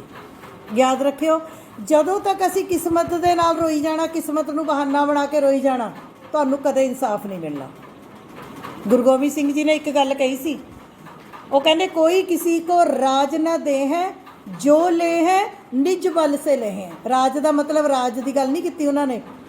ਉਹ ਕਹਿੰਦੇ ਕੋਈ ਵੀ ਬੰਦਾ ਕਿਸੇ ਨੂੰ ਅਧਿਕਾਰ ਨਹੀਂ ਦਿੰਦਾ ਜੇ ਬੰਦੇ ਦਾ ਵਸ ਚੱਲੇ। ਕੋਈ ਬੰਦਾ ਬੰਦੇ ਨੂੰ ਜੀਣ ਨਾ ਦੇਵੇ, ਅਮੀਰ ਬੰਦਾ ਗਰੀਬ ਨੂੰ ਜੀਣ ਨਾ ਦੇਵੇ, ਵੱਡਾ ਦੁਕਾਨਦਾਰ ਛੋਟੇ ਨੂੰ ਜੀਣ ਨਾ ਦੇਵੇ, ਸਾਡੀ ਪੁਲਿਸ ਸਾਨੂੰ ਜੀਣ ਨਾ ਦੇਵੇ, ਵੱਡੇ ਅਧਿਕਾਰੀ ਛੋਟੇ ਨੂੰ ਜੀਣ ਨਾ ਦੇਣ। ਕਦੋਂ ਕਿੱਦਾਂ ਗੁਰੂ ਗੋਬਿੰਦ ਸਿੰਘ ਜੀ ਕਹਿੰਦੇ ਆਪਣੇ ਅਧਿਕਾਰ ਕਿੱਦਾਂ ਲੈਣੇ ਪੈਂਦੇ ਨੇ? ਨਿੱਜ ਬਲ ਮੈਨੇ ਕੋਸ਼ਿਸ਼ ਦੇ ਨਾਲ, ਹਿੰਮਤ ਦੇ ਨਾਲ ਲੈਣੇ ਪੈਂਦੇ। ਨਹੀਂ ਤਾਂ ਜੇ ਦੇਸ਼ ਗੁਲਾਮ ਹੋ ਜਾਂਦਾ ਫਿਰ ਭਗਤ ਸਿੰਘ ਵਰਗੇ ਵੀ ਬਹਿ ਜਾਂਦੇ ਵੀ ਭਾਈ ਅੱਛਾ ਗੁਲਾਮ ਹੋ ਗਏ, ਚੱਲ ਕੋਈ ਨਾ ਹੁਣ ਅਸੀਂ ਗੁਲਾਮ ਹੋ ਗਏ, ਅਸੀਂ ਰੋਈ ਜਾਂਦੇ ਹਾਂ। ਕੋਈ ਵੀ ਬੰਦਾ, ਹੁਣ ਤੁਹਾਨੂੰ ਲਾਈਫ ਦੇ ਵਿੱਚ ਕੁੜੀਆਂ ਖਾਸ ਤੌਰ 'ਤੇ ਮੇਰੀ ਗੱਲ ਸੁਣ ਲਓ, ਜਦੋਂ ਜ਼ਿੰਦਗੀ ਦੇ ਵਿੱਚ ਤੁਹਾਡੇ ਨਾਲ ਗਲਤ ਹੋਣਾ, ਤੁਹਾਨੂੰ ਆਲੇ ਦੁਆਲੇ ਵਾਲੇ 100 ਬੰਦਿਆਂ ਵਿੱਚੋਂ 80 ਬੰਦਿਆਂ ਨੇ ਇੱਕ ਸਲਾਹ ਦੇਣੀ ਹੈ ਵੀ ਕੋਈ ਨਾ ਹੁਣ ਹੋ ਗਿਆ, ਬਸ ਹੁਣ ਤੇਰੀ ਕਿਸਮਤ ਮਾੜੀ ਸੀ, ਤੂੰ ਇੰਜ ਜੀ, ਆ ਕੁੜੀ ਦੀ ਜੀ ਗੱਲ ਜੀ ਫਲਾ। ਆਪਣੇ ਦੇਸ਼ ਵਿੱਚ ਰੇਪ ਵਾਲੇ ਬਾਹਰ ਕਿਉਂ ਫਿਰਦੇ ਨੇ? ਕਾਰਨ ਕੀ ਹੈ? ਲੋਕ ਸ਼ਿਕਾਇਤ ਹੀ ਨਹੀਂ ਕਰਦੇ। ਲੋਕੀ ਕਹਿੰਦੇ ਨੇ ਵੀ ਅੱਧੀ ਤਾਂ ਤੇਰੀ ਇੱਜ਼ਤ ਗਈ, ਅੱਧੀ ਲੋਕਾਂ ਸਾਹਮਣੇ ਚੱਲ ਜਾਣੀ। ਕਿਉਂ ਚੱਲ ਜਾਣੀ? ਬਿਲਕੁਲ ਨਹੀਂ। ਹੁਣ ਮੇਰੀ ਗੱਲ ਇੱਕ ਯਾਦ ਰੱਖ ਲਿਓ, ਤੁਸੀਂ ਪੜ੍ਹੇ ਲਿਖੇ ਬੱਚੇ ਹੋ। ਕੱਲੀ ਪੜ੍ਹਾਈ ਦਾ ਮਤਲਬ ਮੈਂ ਤੁਹਾਨੂੰ ਵਾਰ-ਵਾਰ ਕਹਿੰਦੀ ਇਹ ਨਹੀਂ ਹੈਗਾ ਵੀ ਮੈਂ ਤੁਹਾਨੂੰ ਨੰਬਰਾਂ ਲਈ ਪੜ੍ਹਾ ਰਹੀ ਹਾਂ ਨਾ। ਜਦੋਂ ਕਿਸੇ ਦੇ ਅਧਿਕਾਰਾਂ ਦੀ ਉਲੰਘਣਾ ਹੁੰਦੀ ਹੈ, ਅਧਿਕਾਰਾਂ ਦੀ ਉਲੰਘਣਾ ਕਿਸੇ ਜ਼ਰੂਰੀ ਨਹੀਂ ਕਿ ਗਰੀਬ ਬੰਦੇ ਦੀ ਹੁੰਦੀ ਹੈ, ਕਮਜ਼ੋਰ ਦੀ ਹੁੰਦੀ ਹੈ, ਤਾਕਤਵਰ ਦੀ ਵੀ ਹੁੰਦੀ ਹੈ। ਮੰਨ ਲਓ ਅਸੀਂ ਜੌਬ 'ਚ ਹੈ, ਸਾਡਾ ਕੋਈ ਅਫਸਰ ਹੋ ਸਕਦਾ, ਸਾਡਾ ਵੱਡੇ ਤੋਂ ਵੱਡਾ ਅਫਸਰ ਹੋ ਸਕਦਾ ਹੈ, ਕੋਈ ਪੁਲਿਸ ਅਧਿਕਾਰੀ ਹੋ ਸਕਦਾ ਹੈ, ਕੋਈ ਹੋ ਸਕਦਾ ਜਿਹੜਾ ਤੁਹਾਡੇ ਅਧਿਕਾਰਾਂ ਦੀ ਉਲੰਘਣਾ ਕਰਦਾ ਹੈ। ਤਾਂ ਚੁੱਪ ਨਹੀਂ ਬੈਠਣਾ, ਕਿਉਂਕਿ ਤੁਸੀਂ ਇੱਕ ਵਾਰੀ ਚੁੱਪ ਬੈਠ ਗਏ ਤਾਂ ਉਹ ਦੂਜੇ ਦੇ ਨਾਲ ਉਹੀ ਸੇਮ ਹਰਕਤ ਕਰੇਗਾ। ਮੇਰੀ ਗੱਲ ਸਮਝ ਆ ਗਈ? ਗਲਤ ਗੱਲ ਦੇ ਖਿਲਾਫ ਆਵਾਜ਼ ਉਠਾਉਣੀ ਹਰੇਕ ਦੇ ਵੱਸ ਵਿੱਚ ਨਹੀਂ ਹੁੰਦੀ। ਸਿੱਖ ਧਰਮ ਨੇ ਤਾਂ ਸਿਖਾਈ ਹੈ, ਸਾਡੇ ਗੁਰੂਆਂ ਨੇ ਤਾਂ ਸਾਨੂੰ ਐਨ ਜ਼ੋਰ ਸ਼ਬਦ ਨਾਲ ਸਿਖਾਈ ਹੈ। ਪਰ ਫਿਰ ਵੀ ਤੁਹਾਨੂੰ ਆਲੇ ਦੁਆਲੇ ਹੀ ਕਹਿਣ ਲੱਗ ਜਾਂਦੇ ਵੀ ਰੌਲਾ ਪਾਉਣ ਦੀ ਲੋੜ ਨਹੀਂ, ਇੰਜ ਹੋ ਗਿਆ ਜੀ, ਫਲਾਣਾ ਹੋ ਜੂ ਜੀ, ਲੋਕ ਗੱਲਾਂ ਕਰਨਗੇ ਜੀ, ਇੱਦਾਂ ਜੀ ਉੱਦਾਂ ਜੀ। ਮੇਰੀ ਗੱਲ ਸਮਝ ਆ ਗਈ? ਪਰ ਅਸੀਂ ਜਦੋਂ ਤੱਕ ਇਨਸਾਫ ਮੰਗਾਂਗੇ ਨਹੀਂ ਲੋਕਾਂ ਦੇ ਡਰ ਤੋਂ, ਉਦੋਂ ਤੱਕ ਇਨਸਾਫ ਮਿਲਣਾ ਕਿੱਦਾਂ? ਸੋ ਰਾਸ਼ਟਰੀ ਮਨੁੱਖੀ ਅਧਿਕਾਰ ਆਯੋਗ ਉਦੋਂ ਤੱਕ ਕੋਈ ਕਾਰਵਾਈ ਨਹੀਂ ਕਰਦਾ ਜਦੋਂ ਤੱਕ ਕੋਈ ਉਹਨੂੰ ਆਪਣੀ ਸ਼ਿਕਾਇਤ ਦਰਜ ਨਹੀਂ ਕਰਵਾਉਂਦਾ। ਹੁਣ ਅੱਗੇ ਲਿਖੋ, ਰਾਸ਼ਟਰੀ ਮਨੁੱਖੀ ਅਧਿਕਾਰ ਆਯੋਗ ਕੋਲ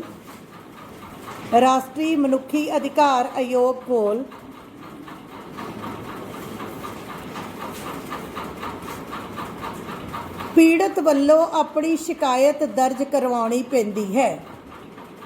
ਪੀੜਤ ਮੈਨੇ ਜਿਹਦੇ ਨਾਲ ਗਲਤ ਕੰਮ ਹੋਇਆ, ਕੋਈ ਵੀ ਗਲਤ ਕੰਮ ਹੋ ਸਕਦਾ ਹੈ, ਠੀਕ ਹੈ ਜੀ। ਆਪਣੇ ਆਪ ਨੂੰ ਇਨਸਾਫ ਲੈਣ ਲਈ ਬਿਨੇ ਪੱਤਰ ਦੇਣਾ ਪੈਂਦਾ ਹੈ। ਐਪਲੀਕੇਸ਼ਨ ਲਿਖਣੀ ਪੈਂਦੀ ਵੀ ਆਹ ਗਲਤ ਕੰਮ ਹੋਇਆ ਹੈ, ਮੈਨੂੰ ਇਨਸਾਫ ਚਾਹੀਦਾ ਹੈ। ਇਨਸਾਫ ਲੈਣ ਲਈ ਬਿਨੇ ਪੱਤਰ ਐਪਲੀਕੇਸ਼ਨ ਦੇਣੀ ਪੈਂਦੀ ਹੈ।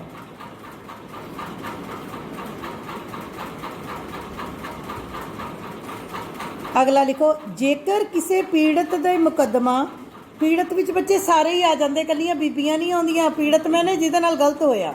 ਜੇਕਰ ਕਿਸੇ ਪੀੜਤ ਦਾ ਮੁਕੱਦਮਾ ਆਲਰੇਡੀ ਮੈਨੇ ਪਹਿਲਾਂ ਤੋਂ ਹੀ ਅਦਾਲਤ ਵਿੱਚ ਚੱਲ ਰਿਹਾ ਹੋਵੇ, ਜੇਕਰ ਕਿਸੇ ਪੀੜਤ ਦਾ ਮੁਕੱਦਮਾ ਪਹਿਲਾਂ ਤੋਂ ਹੀ ਅਦਾਲਤ ਵਿੱਚ ਚੱਲ ਰਿਹਾ ਹੋਵੇ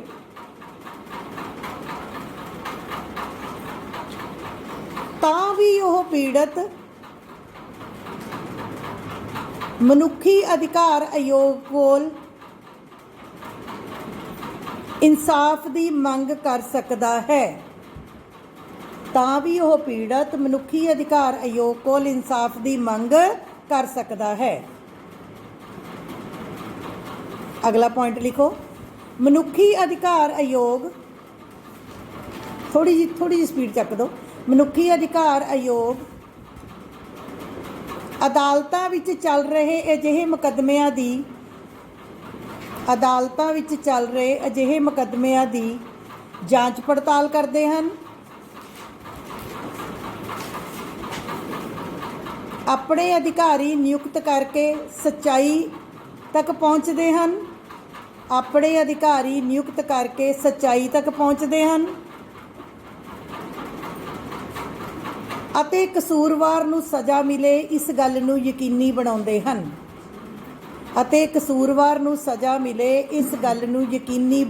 ਹਨ। ਵੀ ਜੇ ਆਲਰੇਡੀ ਮੁਕੱਦਮਾ ਚੱਲ ਵੀ ਰਿਹਾ ਹੈ ਤਾਂ ਵੀ ਇਨਸਾਫ ਮੰਗਿਆ ਜਾ ਸਕਦਾ ਹੈ, ਕਿਉਂਕਿ ਸਾਡੇ ਤਾਂ ਮੁਕੱਦਮੇ 20 ਸਾਲ ਚੱਲੀ ਜਾਂਦੇ, 30 ਸਾਲ ਚੱਲੀ ਜਾਂਦੇ, ਬੰਦਾ ਮਰ ਜਾਂਦਾ, ਮੁਕੱਦਮਿਆਂ ਦਾ ਫੈਸਲਾ ਨਹੀਂ ਹੁੰਦਾ।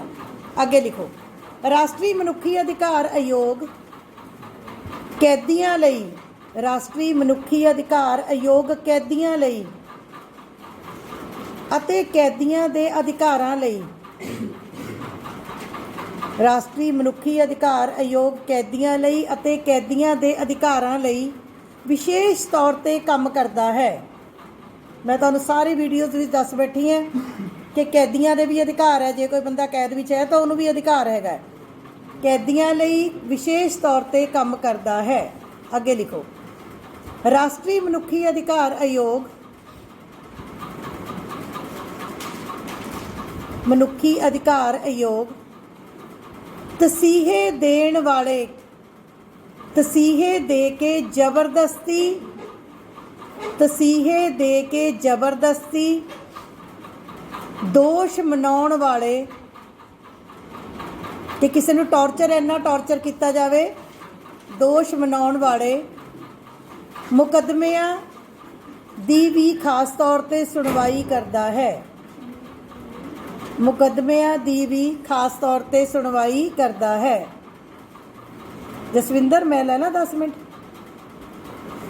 ਮੈਂ ਲੈ ਲਾਂ ਕਿ ਤੁਸੀਂ ਲੈਣਾ? ਨਹੀਂ, ਮੈਂ ਥੋੜਾ ਜਿਹਾ ਰਹਿੰਦਾ ਸੀ। ਠੀਕ ਹੈ ਜੀ। ਕਿਹੜੇ ਬੇਟੇ, ਕਿਹੜੇ ਮੁਕੱਦਮੇ ਮੈਂ ਤੁਹਾਨੂੰ ਦੱਸੇ? ਤਸੀਹੇ ਦੇਣ ਵਾਲੇ। ਕਿਹੜੇ ਮੁਕੱਦਮੇ ਦੱਸੇ ਬੱਚੇ? ਤਸੀਹੇ ਦੇਣ ਵਾਲੇ, ਕਿ ਜਿਹਦੇ ਵਿੱਚ ਤਸੀਹੇ ਦੇ ਕੇ ਟੌਰਚਰ ਕਰਕੇ ਜੇ ਬੰਦੇ ਨੇ ਜ਼ੁਲਮ ਕੀਤਾ ਤਾਂ ਵੀ ਉਹਨੂੰ ਮਨਾਓ, ਜੇ ਨਹੀਂ ਕੀਤਾ ਤਾਂ ਵੀ ਇੰਨਾ ਟੌਰਚਰ ਕੀਤਾ ਜਾਂਦਾ ਹੈ ਕਿ ਬੰਦਾ ਮੰਨ ਲੈਂਦਾ ਵੀ ਭਾਈ ਮੈਂ ਹੀ ਕੀਤਾ ਹੈ। ਜਾਂ ਜਿਹੜੇ ਕੈਦੀ ਫੜ ਲਏ ਜਾਂਦੇ ਨੇ, ਮੈਂ ਤੁਹਾਨੂੰ ਦੱਸਿਆ ਸੀਗਾ, ਉਹਨਾਂ ਕੈਦੀਆਂ ਨੂੰ ਕੀ ਕੀਤਾ ਜਾਂਦਾ ਹੈ? ਟੌਰਚਰ ਕੀਤਾ ਜਾਂਦਾ ਹੈ। ਉਹਨਾਂ ਤੋਂ ਭੇਦ ਖੁਲਵਾਏ ਜਾਂਦੇ ਨੇ। ਜਿਵੇਂ ਜੰਗੀ ਕੈਦੀ ਹੈ, ਉਹਨਾਂ ਨੂੰ ਕੁੱਟ ਕੇ ਉਹਨਾਂ ਦੇ ਦੇਸ਼ਾਂ ਦੇ ਭੇਦ ਖੁਲਾਏ ਜਾਂਦੇ ਨੇ। ਸੋ ਮਨੁੱਖੀ ਅਧਿਕਾਰ ਆਯੋਗ ਅਜਿਹੇ ਕੈਦੀਆਂ ਦੇ ਲਈ ਵੀ ਕੰਮ ਕਰਦਾ ਹੈ ਤਾਂ ਜੋ ਉਹਨਾਂ ਨੂੰ ਟੌਰਚਰ, ਕਿਸੇ ਵਿਅਕਤੀ ਨੂੰ, ਦੇਖੋ ਕਿਸੇ ਨੇ ਗਲਤ ਕੀਤਾ ਉਹਨੂੰ ਟੌਰਚਰ ਕਰਨਾ ਜਿਹੜਾ ਹੈ ਇਹ ਕਾਨੂੰਨ ਦੇ ਹੱਕ ਵਿੱਚ ਨਹੀਂ ਹੈ। ਥੋੜਾ ਜਿਹਾ ਲੰਬਾ ਹੈ ਲੈਸਨ, ਮੈਂ ਅਗਲੇ ਪਾਰਟ ਦੇ ਵਿੱਚ ਤੁਹਾਨੂੰ ਕਰਵਾ ਦਿੰਦੀ ਹਾਂ। ਥੈਂਕ ਯੂ ਬੇਟੇ। ਹਾਂਜੀ ਬੇਟੇ, ਅਸੀਂ ਕਰ ਰਹੇ ਹਾਂ ਮਨੁੱਖੀ ਅਧਿਕਾਰ ਅਤੇ ਭਾਰਤ। ਜਿੱਥੇ ਅਸੀਂ ਸੈਕਿੰਡ ਵੀਡੀਓ ਛੱਡੀ ਸੀ ਉਸ ਤੋਂ ਅੱਗੇ ਬੱਚੇ ਤੁਸੀਂ ਲਿਖਣਾ ਸ਼ੁਰੂ ਕਰੋ ਕਿ ਮਨੁੱਖੀ ਅਧਿਕਾਰ ਆਯੋਗ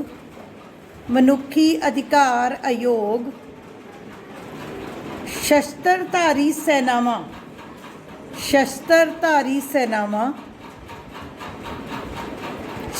ਸੈਨਾਵਾਂ ਵਿੱਚ ਬੱਚੇ ਕਿਹੜੀਆਂ ਆ ਗਈਆਂ ਦੱਸੋ? ਸਾਡੀ ਮਿਲਟਰੀ ਆ ਗਈ, ਸਾਡੀ ਪੁਲਿਸ ਆ ਗਈ। ਬ੍ਰੈਕਟ 'ਚ ਲਿਖ ਲਓ, ਮਿਲਟਰੀ ਅਤੇ ਪੁਲਿਸ। ਸ਼ਸਤਰਧਾਰੀ ਸੈਨਾਵਾਂ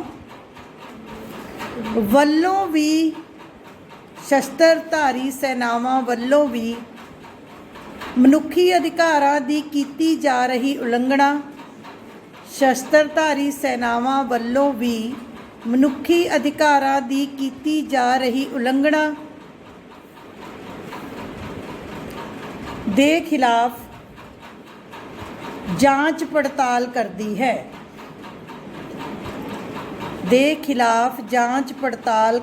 ਹੈ। ਹੁਣ ਇਹ ਪੁਆਇੰਟ ਥੋੜਾ ਜਿਹਾ ਸਮਝ ਲਓ। ਦੇਖੋ, ਇੱਕ ਪੰਜਾਬੀ 'ਚ ਕਹਾਵਤ ਹੈ ਵੀ ਜੇ ਵਾੜ ਹੀ ਖੇਤ ਨੂੰ ਖਾਣ ਲੱਗ ਜਾਵੇ ਫਿਰ ਕੀ ਹੋਵੇ। ਹੁਣ ਜਿਹੜੀ ਪੁਲਿਸ ਹੈ, ਮਿਲਟਰੀ ਹੈ, ਉਹ ਕਿਹਦੇ ਲਈ ਹੈ? ਸਾਡੀ ਸੁਰੱਖਿਆ ਦੇ ਲਈ, ਸਾਡੀ ਸੁਰੱਖਿਆ ਲਈ ਹੈ ਨਾ। ਪਰ ਜੇ ਕਿਸੇ ਹਾਲਾਤ ਇੱਦਾਂ ਦੇ ਹੋ ਜਾਣ ਵੀ ਸਾਡੇ ਮਿਲਟਰੀ ਦੇ ਬੰਦੇ ਹੀ, ਜਿਵੇਂ ਮੈਂ ਤੁਹਾਨੂੰ ਸ਼੍ਰੀਲੰਕਾ ਜਦੋਂ ਕਰਾਇਆ ਸੀ, ਮੈਂ ਤੁਹਾਨੂੰ ਦੱਸਿਆ ਸੀ ਵੀ ਭਾਰਤ ਨੇ ਸ਼੍ਰੀਲੰਕਾ ਦੇ ਵਿੱਚ ਸੈਨਾ ਭੇਜੀ ਸ਼ਾਂਤੀ ਦੇ ਲਈ। ਉੱਥੋਂ ਦੇ ਲੋਕਾਂ ਨੇ ਇਹ ਦੋਸ਼ ਲਾਇਆ ਕਿ ਇਹ ਸੈਨਾ ਸ਼ਾਂਤੀ ਦਾ ਕੀ ਸਥਾਪਿਤ ਕਰਨੀ, ਇਹ ਸਾਡੇ ਦੇਸ਼ ਦੇ ਵਿੱਚ ਗਲਤ ਕੰਮ ਕਰ ਰਹੇ ਹੈ, ਸੋ ਇਹਨਾਂ ਨੂੰ ਵਾਪਸ ਬੁਲਾਓ। ਠੀਕ ਇਸੇ ਤਰੀਕੇ ਦੇ ਨਾਲ ਬਹੁਤ ਸਾਲ ਪਹਿਲਾਂ, ਮੈਂ ਹੁਣ ਨਹੀਂ ਗੱਲ ਕਰਦੀ, ਹੁਣ ਪੰਜਾਬ ਪੁਲਿਸ ਦਾ ਬੜਾ ਸੁਧਾਰ ਹੋ ਗਿਆ। ਅਦਰਵਾਈਜ਼ ਪਹਿਲਾਂ ਕੀ ਹੁੰਦਾ ਸੀ ਕਿ ਸਾਡੇ ਦੇਸ਼ ਦੇ ਵਿੱਚ ਪੁਲਿਸ ਹੀ ਜੇ ਕਿਸੇ ਬੰਦੇ ਨੇ ਜ਼ੁਲਮ ਨਹੀਂ ਵੀ ਕੀਤਾ ਹੁੰਦਾ ਸੀ ਉਹਨੂੰ ਕੁੱਟ ਕੇ ਹੀ ਮਨਾ ਦਿੰਦੇ ਸੀ। ਅਗਲੇ ਨੂੰ ਇੰਨਾ ਟੌਰਚਰ ਕਰਦੇ ਸੀ, ਉਹ ਬੰਦਾ ਕਹਿੰਦਾ ਸੀਗਾ ਵੀ ਹਾਂ ਮੈਂ ਹੀ ਕੀਤਾ। ਅੱਤਵਾਦ ਦੇ ਸਮੇਂ ਜਵਾਨ ਮੁੰਡਿਆਂ ਨੂੰ ਚੱਕ ਲੈਣਾ, ਫਿਰ ਝੂਠਾ ਮੁਕਾਬਲਾ ਦਿਖਾ ਕੇ ਉਹਨਾਂ ਨੂੰ ਮਾਰ ਦੇਣਾ, ਤਸੀਹੇ ਦੇਣੇ, ਪੁਲਿਸ ਵੱਲੋਂ ਟੌਰਚਰ ਕਰਨਾ। ਇਹ ਨਹੀਂ ਹੈਗਾ ਵੀ ਸਾਡੇ ਸਾਡੀ ਪੁਲਿਸ ਵੱਲੋਂ ਹੀ ਟੌਰਚਰ ਕੀਤਾ ਜਾਂਦਾ ਲੋਕਾਂ ਨੂੰ। ਸੋ ਜੇਕਰ ਸ਼ਸਤਰਧਾਰੀ ਸੈਨਾਵਾਂ, ਚਾਹੇ ਉਹ ਪੁਲਿਸ ਹੋਵੇ ਚਾਹੇ ਉਹ ਮਿਲਟਰੀ ਹੋਵੇ, ਜੇਕਰ ਉਹਨਾਂ ਵੱਲੋਂ ਮਨੁੱਖੀ ਅਧਿਕਾਰਾਂ ਦਾ ਉਲੰਘਣ ਹੁੰਦਾ ਹੈ ਤਾਂ ਉਹਦੇ ਖਿਲਾਫ ਸ਼ਿਕਾਇਤਾਂ ਵੀ ਮਨੁੱਖੀ ਅਧਿਕਾਰ ਆਯੋਗ ਦਰਜ ਕਰਦਾ ਹੈ ਅਤੇ ਉਹਨਾਂ ਸੰਬੰਧੀ ਲੋਕਾਂ ਨੂੰ ਇਨਸਾਫ ਦਿਵਾਉਂਦਾ ਹੈ। ਠੀਕ ਹੈ ਜੀ, ਅੱਗੇ ਲਿਖੋ ਬੇਟੇ।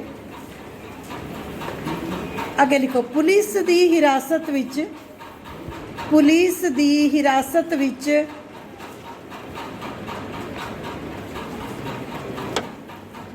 ਪੁਲਿਸ ਦੀ ਹਿਰਾਸਤ ਵਿੱਚ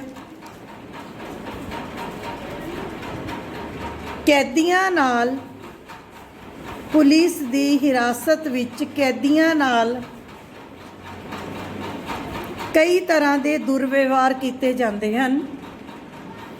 ਪੁਲਿਸ ਦੀ ਹਿਰਾਸਤ ਵਿੱਚ ਕੈਦੀਆਂ ਨਾਲ ਕਈ ਤਰ੍ਹਾਂ ਦੇ ਦੁਰਵਿਵਹਾਰ ਕੀਤੇ ਜਾਂਦੇ ਹਨ। ਕਈ ਅਜਿਹੇ ਮਾਮਲੇ ਵੀ ਸਾਹਮਣੇ ਆਏ ਹਨ,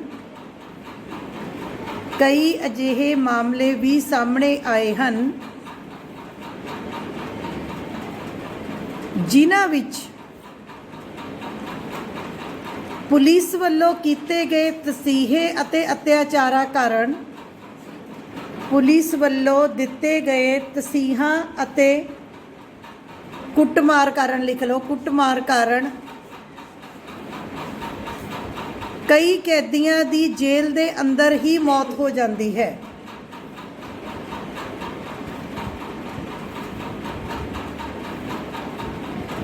ਜਾਂ ਉਹ ਉਮਰ ਭਰ ਲਈ ਅਪਾਹਿਜ ਹੋ ਜਾਂਦੇ ਹਨ। ਮਤਲਬ ਕਈ ਵਾਰੀ ਐਦੀ ਕਵੱਲੀ ਸੱਟ ਵੱਜ ਜਾਂਦੀ ਹੈ ਕਿ ਬੰਦਾ ਉਮਰ ਭਰ ਲਈ ਅਪਾਹਿਜ ਹੋ ਜਾਂਦਾ ਹੈ, ਜਾਂ ਕੁੱਟ-ਕੁੱਟ ਕੇ ਹੀ ਸਾਡੇ ਪੁਲਿਸ ਜਿਹੜੀ ਹੈ ਕੁੱਟ-ਕੁੱਟ ਕੇ ਹੀ ਮਾਰ ਛੱਡਦੀ ਹੈ ਲੋਕਾਂ ਨੂੰ, ਹੈ ਨਾ, ਦੋਸ਼ੀਆਂ ਨੂੰ। ਇਹ ਬੜੇ ਆਮ ਤੌਰ 'ਤੇ ਤੁਸੀਂ ਉੱਦਾਂ ਨਹੀਂ ਦੇਖਿਆ ਹੋਣਾ, ਬਟ ਬੇਟੇ ਅੱਤਵਾਦ ਦੇ ਟਾਈਮ ਦੇ ਵਿੱਚ ਆਮ ਤੌਰ 'ਤੇ ਹੁੰਦਾ। ਮੰਨ ਲਓ ਹੁਣ ਕੋਈ ਬੰਬ ਧਮਾਕਾ ਹੋਇਆ, ਉੱਥੋਂ ਬੰਦੇ ਫੜੇ, ਜਾਂ ਜਿਵੇਂ ਪੰਜਾਬ ਦੇ ਵਿੱਚ 1984 'ਚ ਅੱਤਵਾਦ ਸੀ, ਤਾਂ ਉੱਥੇ ਅੱਤਵਾਦ ਦੇ ਨਾਮ ਦੇ ਉੱਤੇ ਕਿਸੇ ਨੂੰ ਫੜਿਆ, ਫਿਰ ਉਹਨਾਂ ਨੂੰ ਇੰਨਾ ਜ਼ਿਆਦਾ ਕੁੱਟਣਾ, ਇੰਨਾ ਜ਼ਿਆਦਾ ਮਾਰਨਾ ਵੀ ਜਾਂ ਤਾਂ ਬੰਦਾ ਅਪਾਹਿਜ ਕਰ ਦੇਣਾ, ਉਹਦੀ ਪਰਮਾਨੈਂਟ ਹੀ ਕੁਛ ਨਾ ਕੁਛ ਉਹਦਾ ਨੁਕਸਾਨ ਕਰ ਦੇਣਾ, ਜਾਂ ਉਹਨਾਂ ਦੀ ਮੌਤ ਹੋ ਜਾਣੀ। ਠੀਕ ਹੈ, ਸੋ ਅਜਿਹੇ ਮੁਕੱਦਮੇ ਵੀ, ਅਜਿਹੇ ਮੁਕੱਦਮਿਆਂ ਦੀ ਜਾਂਚ ਪੜਤਾਲ ਕਰਕੇ, ਅਜਿਹੇ ਮੁਕੱਦਮਿਆਂ ਦੀ ਜਾਂਚ ਪੜਤਾਲ ਕਰਕੇ ਉਹਨਾਂ ਨੂੰ ਇਨਸਾਫ ਦਿਵਾਉਣਾ, ਇਹ ਵੀ ਮਨੁੱਖੀ ਅਧਿਕਾਰ ਆਯੋਗ ਦੇ ਕਾਰਜ ਖੇਤਰ ਵਿੱਚ ਆਉਂਦਾ ਹੈ। ਇਹ ਵੀ ਮਨੁੱਖੀ ਅਧਿਕਾਰ ਆਯੋਗ ਦੇ ਕੰਮਾਂ ਵਿੱਚ ਆਉਂਦਾ ਹੈ।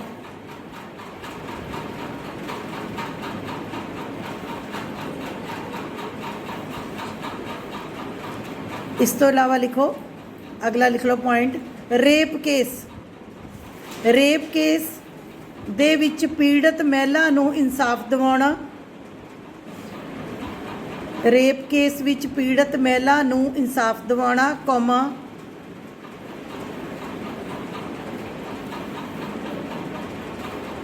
ਜੁਰਮਾਨੇ ਦੀ ਰਕਮ ਦਿਵਾਣੀ, ਜਿਹੜਾ ਜੁਰਮਾਨਾ ਫਾਈਨ ਲੱਗਦਾ ਹੈ, ਜੁਰਮਾਨੇ ਦੀ ਰਕਮ ਦਿਵਾਣੀ ਅਤੇ ਦੋਸ਼ੀਆਂ ਨੂੰ ਦੰਡ ਦੇਣਾ, ਅਤੇ ਦੋਸ਼ੀਆਂ ਨੂੰ ਦੰਡ ਦੇਣਾ।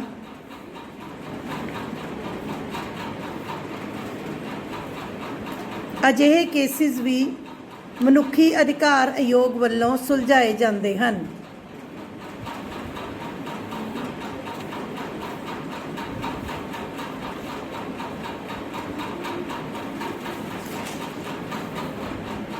ਵੱਲੋਂ ਸੁਲਝਾਏ ਜਾਂਦੇ ਹਨ। ਇੱਕ ਲਿਖੋ, ਇੱਕ ਪੈਰਾ ਚੇਂਜ ਕਰੋ, ਇਹ ਜਸਟ ਤੁਹਾਡੀ ਜਨਰਲ ਨੌਲੇਜ ਦੀ ਲਿਖਾ ਰਹੀ ਹਾਂ। ਲਿਖੋ, ਭਾਰਤ ਵਿੱਚ ਟਾਡਾ, TADA, ਵੱਡਾ T ਵੱਡਾ A ਵੱਡਾ D ਵੱਡਾ A, ਭਾਰਤ ਵਿੱਚ ਟਾਡਾ ਅਤੇ ਪੋਟਾ, POTA, ਭਾਰਤ ਵਿੱਚ ਟਾਡਾ ਅਤੇ ਪੋਟਾ ਕਾਨੂੰਨਾਂ ਦੇ ਅੰਤਰਗਤ, ਕਾਨੂੰਨਾਂ ਦੇ ਅੰਤਰਗਤ ਲਿਖ ਲਓ, ਫਿਰ ਮੈਂ ਸਮਝਾਉਂਦੀ ਹਾਂ। ਅੰਤਰਗਤ ਅਰੈਸਟ ਕੀਤੇ ਹੋਏ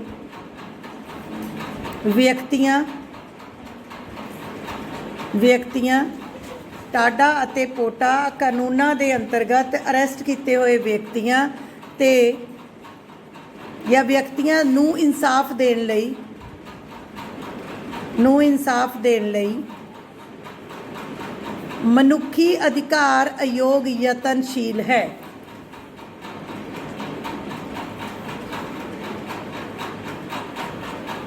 ਹਾਲਾਂਕਿ ਇਹ ਅਜਿਹੇ ਵਿਅਕਤੀ ਹਾਲਾਂਕਿ ਅਜਿਹੇ ਵਿਅਕਤੀ ਸਿੱਧੇ ਤੌਰ ਤੇ ਮਨੁੱਖੀ ਅਧਿਕਾਰ ਆਯੋਗ ਕੋਲ ਸ਼ਿਕਾਇਤ ਨਹੀਂ ਕਰ ਸਕਦੇ। ਹਾਲਾਂਕਿ ਅਜਿਹੇ ਵਿਅਕਤੀ ਸਿੱਧੇ ਤੌਰ ਤੇ ਮਨੁੱਖੀ ਅਧਿਕਾਰ ਆਯੋਗ ਕੋਲ ਸ਼ਿਕਾਇਤ ਨਹੀਂ ਕਰ ਸਕਦੇ।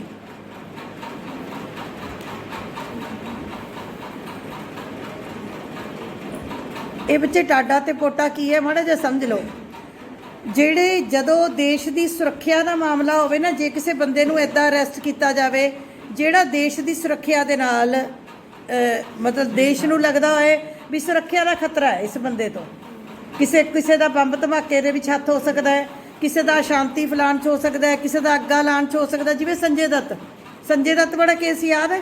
ਸੰਜੇ ਦੱਤ ਕੋਲ ਬਹੁਤ ਸਾਲ ਪਹਿਲਾਂ ਸਟ੍ਰੇਨ ਗਨ ਮਿਲੀਆਂ ਸੀਗੀਆਂ, ਤਾਂ ਉਹਨੂੰ ਵੀ ਇਹ ਟਾਡਾ ਦੇ ਕਾਨੂੰਨ ਦੇ ਅਧੀਨ ਅੰਦਰ ਕਰ। ਜਿਵੇਂ ਆਪਣੇ ਇੱਕ ਨਿਯਮ ਹੈ ਨਾ ਕਿ ਮੈਂ ਤੁਹਾਨੂੰ +1 'ਚ ਦੱਸਿਆ ਸੀ ਕਿ ਬੰਦੇ ਨੂੰ ਜਿਹਨੂੰ ਅਰੈਸਟ ਕਰਨਾ ਹੈ ਉਹਨੂੰ ਅਦਾਲਤ ਸਾਹਮਣੇ ਪੇਸ਼ ਕਰੋ, 24 ਘੰਟੇ ਦੇ ਅੰਦਰ ਪੇਸ਼ ਕਰੋ, ਉਹਨੂੰ ਵਕੀਲ ਕਰਨ ਦੀ ਖੁੱਲ੍ਹ ਹੈ, ਉਹਦੇ ਨਾਲ ਗੱਲਬਾਤ ਕੀਤੀ ਜਾ ਸਕਦੀ ਹੈ, ਘਰ ਦੇ ਬੰਦੇ ਉਹਨੂੰ ਮਿਲ ਜਾ ਸਕਦੇ ਹੈ, ਵਾਰੰਟ ਦਿਖਾਏ ਜਾਂਦੇ। ਮੈਂ ਦੱਸੀਆਂ ਸੀ ਨਾ ਸਾਰੀਆਂ ਗੱਲਾਂ। ਪਰ ਜੇ ਕੋਈ ਬੰਦਾ ਟਾਡਾ ਜਾਂ ਪੋਟਾ ਕਾਨੂੰਨ ਦੇ ਅੰਦਰ ਅਰੈਸਟ ਹੁੰਦਾ ਹੈ ਤਾਂ ਬੇਟੇ ਉਹਦੇ ਉੱਤੇ ਸਾਰੇ ਨਿਯਮ ਲਾਗੂ ਨਹੀਂ ਹੁੰਦੇ। ਉਸ ਬੰਦੇ ਨੂੰ ਕਿੱਥੇ ਰੱਖਿਆ ਜਾ ਰਿਹਾ ਹੈ ਕਿਸੇ ਨੂੰ ਨਹੀਂ ਦੱਸਿਆ ਜਾਂਦਾ, ਤਸੀਹੇ ਦਿੱਤੇ ਜਾਂਦੇ ਹੈ, ਕਿੱਥੇ ਹੈ ਬੰਦਾ ਕੋਈ ਨਹੀਂ ਪਤਾ, ਵਕੀਲ ਉਹ ਨਹੀਂ ਕਰ ਸਕਦਾ, ਆਪਣੀ ਗੱਲ ਉਹ ਨਹੀਂ ਬੋਲ ਸਕਦਾ, ਸੁਣਵਾਈ ਉਹਦੀ ਨਹੀਂ, ਘਰਦਿਆਂ ਨੂੰ ਉਹਦੇ ਨਹੀਂ ਦੱਸਿਆ ਜਾਂਦਾ। ਕੀ ਮਤਲਬ ਇਹਨੂੰ ਕਹਿੰਦੇ ਨਿਵਾਰਕ ਨਜ਼ਰਬੰਦੀ, ਕਿ ਬੰਦੇ ਨੂੰ ਨਜ਼ਰਬੰਦ ਕਰਤਾ, ਪਤਾ ਹੀ ਨਹੀਂ ਬੰਦਾ ਕਿੱਥੇ ਹੈ। ਸੋ ਅਜਿਹੇ ਬੰਦਿਆਂ ਨੂੰ ਖੁੱਲ੍ਹ ਨਹੀਂ ਹੁੰਦੀ ਕਿ ਉਹ ਆਪਣੀ ਸ਼ਿਕਾਇਤ ਦਰਜ ਕਰਾ ਸਕਣ, ਕਿਉਂਕਿ ਉਹਨਾਂ ਨੂੰ ਕਿਸ ਕਾਨੂੰਨ ਦੇ ਅਧੀਨ ਫੜਿਆ ਹੁੰਦਾ ਹੈ। ਦੇਸ਼ ਦੀ ਸੁਰੱਖਿਆ ਦਾ ਮਾਮਲਾ ਹੈ ਵੀ ਦੇਸ਼ ਦੀ ਸੁਰੱਖਿਆ ਭੰਗ ਕਰਨੀ ਸੀ ਇਸ ਬੰਦੇ ਨੇ, ਇਸ ਕਰਕੇ ਇਹਨੂੰ ਫੜਿਆ। ਉਹਨਾਂ ਨੇ ਕੀਤੀ ਵੀ ਹੁੰਦੀ ਹੈ, ਇਹ ਨਹੀਂ ਵੀ ਝੂਠੇ ਮੁਕੱਦਮੇ ਹੁੰਦੀ ਵੀ ਹੈ। ਕਈ ਬੰਬ ਧਮਾਕੇ, ਹੁਣ ਮੰਨ ਲਓ ਕਿਸੇ ਬੰਦੇ ਨੇ ਬੰਬ ਧਮਾਕੇ ਕਰਤੇ ਤਾਂ ਬੰਬ ਧਮਾਕੇ 'ਚ ਲੱਖਾਂ ਲੋਕ ਮਰ ਗਏ, ਹਜ਼ਾਰਾਂ ਬੰਦੇ ਮਰ ਗਏ, ਕਈ ਸੈਂਕੜੇ ਬੰਦੇ ਮਰ ਗਏ, ਤਾਂ ਉਸ ਬੰਦੇ ਨੂੰ ਦੋਸ਼ੀ ਮੰਨਣਾ ਚਾਹੀਦਾ ਕਿ ਨਹੀਂ ਮੰਨਣਾ? ਬਿਲਕੁਲ ਮੰਨਣਾ ਚਾਹੀਦਾ। ਸੋ ਇਸ ਤਰੀਕੇ ਦੇ ਜਿਹੜੇ ਬੰਦੇ ਹੈਗੇ ਆ ਉਹ ਸਿੱਧੇ ਆਪਣੀ ਸ਼ਿਕਾਇਤ ਦਰਜ ਨਹੀਂ ਕਰ ਸਕਦੇ, ਪਰ ਫਿਰ ਵੀ ਮਨੁੱਖੀ ਅਧਿਕਾਰ ਆਯੋਗ ਉਹਨਾਂ ਲਈ ਵੀ ਯਤਨਸ਼ੀਲ ਹੈ। ਹੁਣ ਤੁਹਾਨੂੰ ਗੱਲ ਸਮਝ ਆਈ?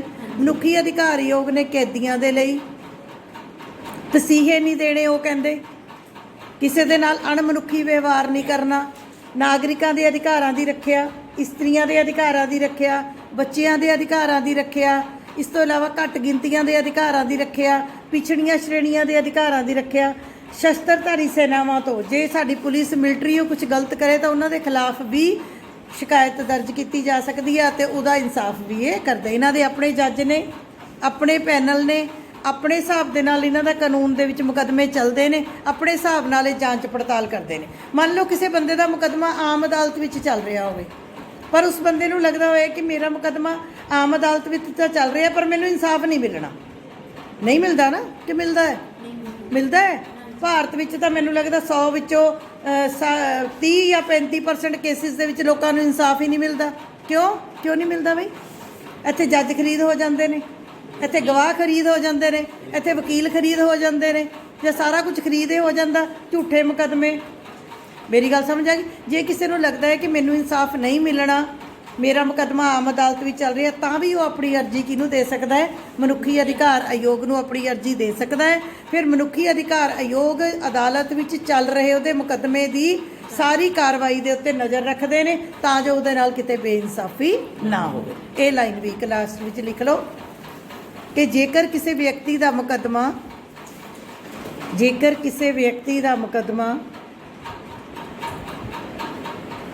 ਆਮ ਅਦਾਲਤ ਵਿੱਚ ਚੱਲ ਰਿਹਾ ਹੋਵੇ, ਜੇਕਰ ਕਿਸੇ ਵਿਅਕਤੀ ਦਾ ਮੁਕੱਦਮਾ ਆਮ ਅਦਾਲਤ ਵਿੱਚ ਚੱਲ ਰਿਹਾ ਹੋਵੇ ਅਤੇ ਉਸ ਨੂੰ ਡਰ ਹੋਵੇ ਕਿ ਉਸ ਨੂੰ ਇਨਸਾਫ ਨਹੀਂ ਮਿਲੇਗਾ,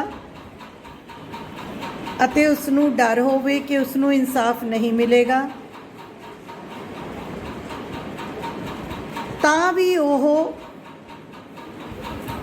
ਐਪਲੀਕੇਸ਼ਨ ਮਨੁੱਖੀ ਅਧਿਕਾਰ ਆਯੋਗ ਨੂੰ ਦੇ ਸਕਦਾ ਹੈ, ਜਾਂ ਆਪਣਾ ਆਵੇਦਨ, ਆਪਣੀ ਐਪਲੀਕੇਸ਼ਨ, ਆਪਣਾ ਬਿਨੈ ਪੱਤਰ ਮਨੁੱਖੀ ਅਧਿਕਾਰ ਆਯੋਗ ਨੂੰ ਦੇ ਸਕਦਾ ਹੈ। ਫਿਰ ਆਯੋਗ ਅਦਾਲਤ ਵਿੱਚ ਚੱਲ ਰਹੀ ਕਾਰਵਾਈ ਉੱਤੇ ਫਿਰ ਆਯੋਗ ਅਦਾਲਤ ਵਿੱਚ ਚੱਲ ਰਹੀ ਕਾਰਵਾਈ ਉੱਤੇ ਪੂਰੀ ਨਿਗਰਾਨੀ ਰੱਖੇਗੀ ਤਾਂ ਜੋ ਪੀੜਤ ਨੂੰ ਇਨਸਾਫ ਮਿਲ ਸਕੇ, ਤਾਂ ਜੋ ਪੀੜਤ ਨੂੰ ਇਨਸਾਫ ਮਿਲ ਸਕੇ।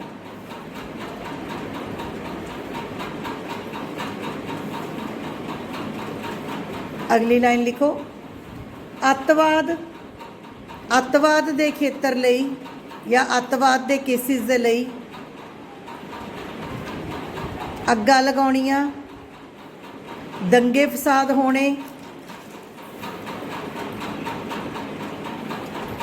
ਅੱਗਾਂ ਲੱਗਣੀਆਂ, ਦੰਗੇ ਫਸਾਦ ਹੋਣੇ, ਮਨੁੱਖੀ ਜਾਨਾਂ ਦਾ ਵੱਡੀ ਗਿਣਤੀ ਦੇ ਵਿੱਚ ਖਤਮ ਹੋ ਜਾਣਾ, ਵੱਡੇ ਪੱਧਰ ਤੇ ਹੱਤਿਆਵਾਂ ਦਾ ਹੋਣਾ,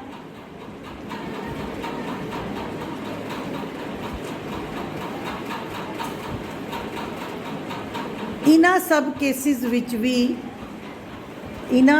ਕੇਸਿਸ ਵਿੱਚ ਵੀ ਮਨੁੱਖੀ ਅਧਿਕਾਰ ਆਯੋਗ ਜਾਂਚ ਕਮੇਟੀ ਨਿਯੁਕਤ ਕਰ ਸਕਦਾ ਹੈ।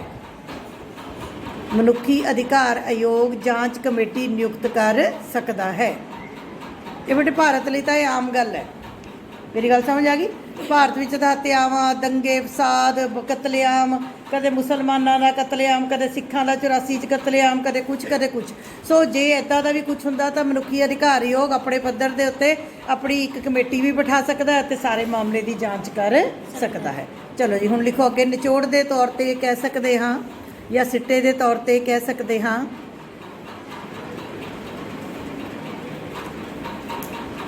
ਹਾਲਾਂਕਿ ਅੱਜ ਸੰਸਾਰ ਦੇ ਸਾਰੇ ਦੇਸ਼ਾਂ ਨੇ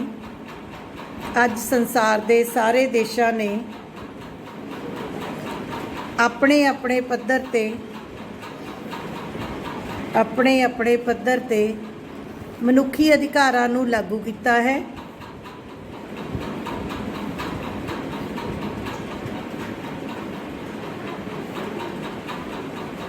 ਯੂਐਨਓ ਵੱਲੋਂ ਵੱਡੇ ਪੱਧਰ ਤੇ ਮਨੁੱਖੀ ਅਧਿਕਾਰਾਂ ਨੂੰ ਬਚਾਉਣ ਦੀ ਕੋਸ਼ਿਸ਼ ਵੀ ਕੀਤੀ ਜਾ ਰਹੀ ਹੈ। ਯੂਐਨਓ ਵੱਲੋਂ ਵੱਡੇ ਪੱਧਰ ਤੇ ਮਨੁੱਖੀ ਅਧਿਕਾਰਾਂ ਨੂੰ ਬਚਾਉਣ ਦੀ ਕੋਸ਼ਿਸ਼ ਵੀ ਕੀਤੀ ਜਾ ਰਹੀ ਹੈ, ਪਰ ਇਸ ਦੇ ਬਾਵਜੂਦ ਵੀ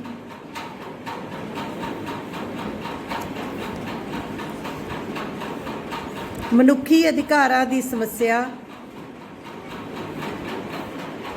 ਅੱਜ ਸੰਸਾਰ ਲਈ ਚਿੰਤਾ ਦਾ ਵਿਸ਼ਾ ਬਣੀ ਹੋਈ ਹੈ।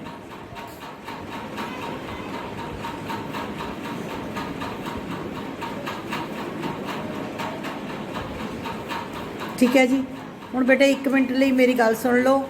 ਮਨੁੱਖੀ ਅਧਿਕਾਰਾਂ ਵਾਲਾ ਮੈਨੂੰ ਪੰਜਾਬ 'ਚੋਂ ਬਹੁਤ ਡਿਮਾਂਡ ਆ ਰਹੀ ਸੀ, ਕਿੰਨੇ ਹੀ ਰੋਜ਼ ਹੀ ਤਕਰੀਬਨ ਫੋਨ ਆ ਜਾਂਦੇ ਸੀਗੇ। ਮਨੁੱਖੀ ਅਧਿਕਾਰਾਂ ਦੀ ਇੱਕ ਵੀਡੀਓ ਮੈਂ ਰਾਤ ਪਾਈ ਹੈ, 1 ਜਾਂ 2 ਵੀਡੀਓਜ਼ ਇਹ ਨੇ। ਇਹ ਵਾਲਾ ਚੈਪਟਰ ਵੀ ਤੁਸੀਂ ਚੰਗੀ ਤਰ੍ਹਾਂ ਕਰ ਲੈਣਾ।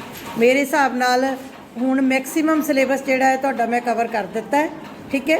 ਅਤੇ ਭਾਰਤ ਅਮਰੀਕਾ ਅਤੇ ਭਾਰਤ ਰੂਸ, ਇਹ ਤੁਹਾਡੇ ਪੇਪਰਾਂ ਤੋਂ ਪਹਿਲਾਂ ਥੋੜ੍ਹਾ ਮੈਂ ਤੁਹਾਨੂੰ ਜ਼ਰੂਰ ਕਰਵਾ ਦਾਂਗੀ। ਉਸ ਤੋਂ ਇਲਾਵਾ ਹੁਣ ਆਪਾਂ ਕਲਾਸ ਦੇ ਵਿੱਚ ਅੱਗੋਂ ਰਿਵੀਜ਼ਨ ਕਰਿਆ ਕਰਾਂਗੇ। ਇੱਕ ਲੈਸਨ ਲਵਾਂਗੇ, ਉਹ ਲੈਸਨ ਦੇ 2 ਨੰਬਰ ਦੇ ਅਤੇ 4 ਨੰਬਰ ਦੇ ਕੁਐਸਚਨ ਮੈਂ ਤੁਹਾਨੂੰ ਦੱਸ ਦਾਂਗੀ ਵੀ ਇਹਦੇ 'ਚੋਂ ਇਹ 2 ਨੰਬਰ 'ਚ ਆ ਸਕਦਾ, 4 'ਚ ਆ ਸਕਦਾ। ਇੰਪੋਰਟੈਂਟ ਵੀ ਨਾਲ ਦੀ ਨਾਲ ਦੱਸੀ ਜਾਵਾਂਗੀ। ਸੋ ਆਪਾਂ 1 ਬਾਏ 1 ਉਹ ਲੈਸਨ ਕਰਾਂਗੇ। ਸੋ ਮਨੁੱਖੀ ਅਧਿਕਾਰਾਂ ਵਾਲਾ ਚੈਪਟਰ ਤੁਸੀਂ ਚੰਗੀ ਤਰ੍ਹਾਂ ਕਰ ਲਿਓ। ਜਿਹੜੇ ਬੱਚਿਆਂ ਨੇ ਨੋਟਸ ਮੇਰੇ ਕੋਲ ਬਣਾ ਲਏ ਠੀਕ ਹੈ, ਬਾਕੀ ਜਿਹੜੇ YouTube ਦੇ ਉੱਤੇ ਬੱਚੇ ਸੁਣ ਰਹੇ ਆ ਉਹ ਬੱਚੇ ਆਪਣੇ ਨੋਟਸ ਬਣਾ ਲਿਓ। Thank you very much.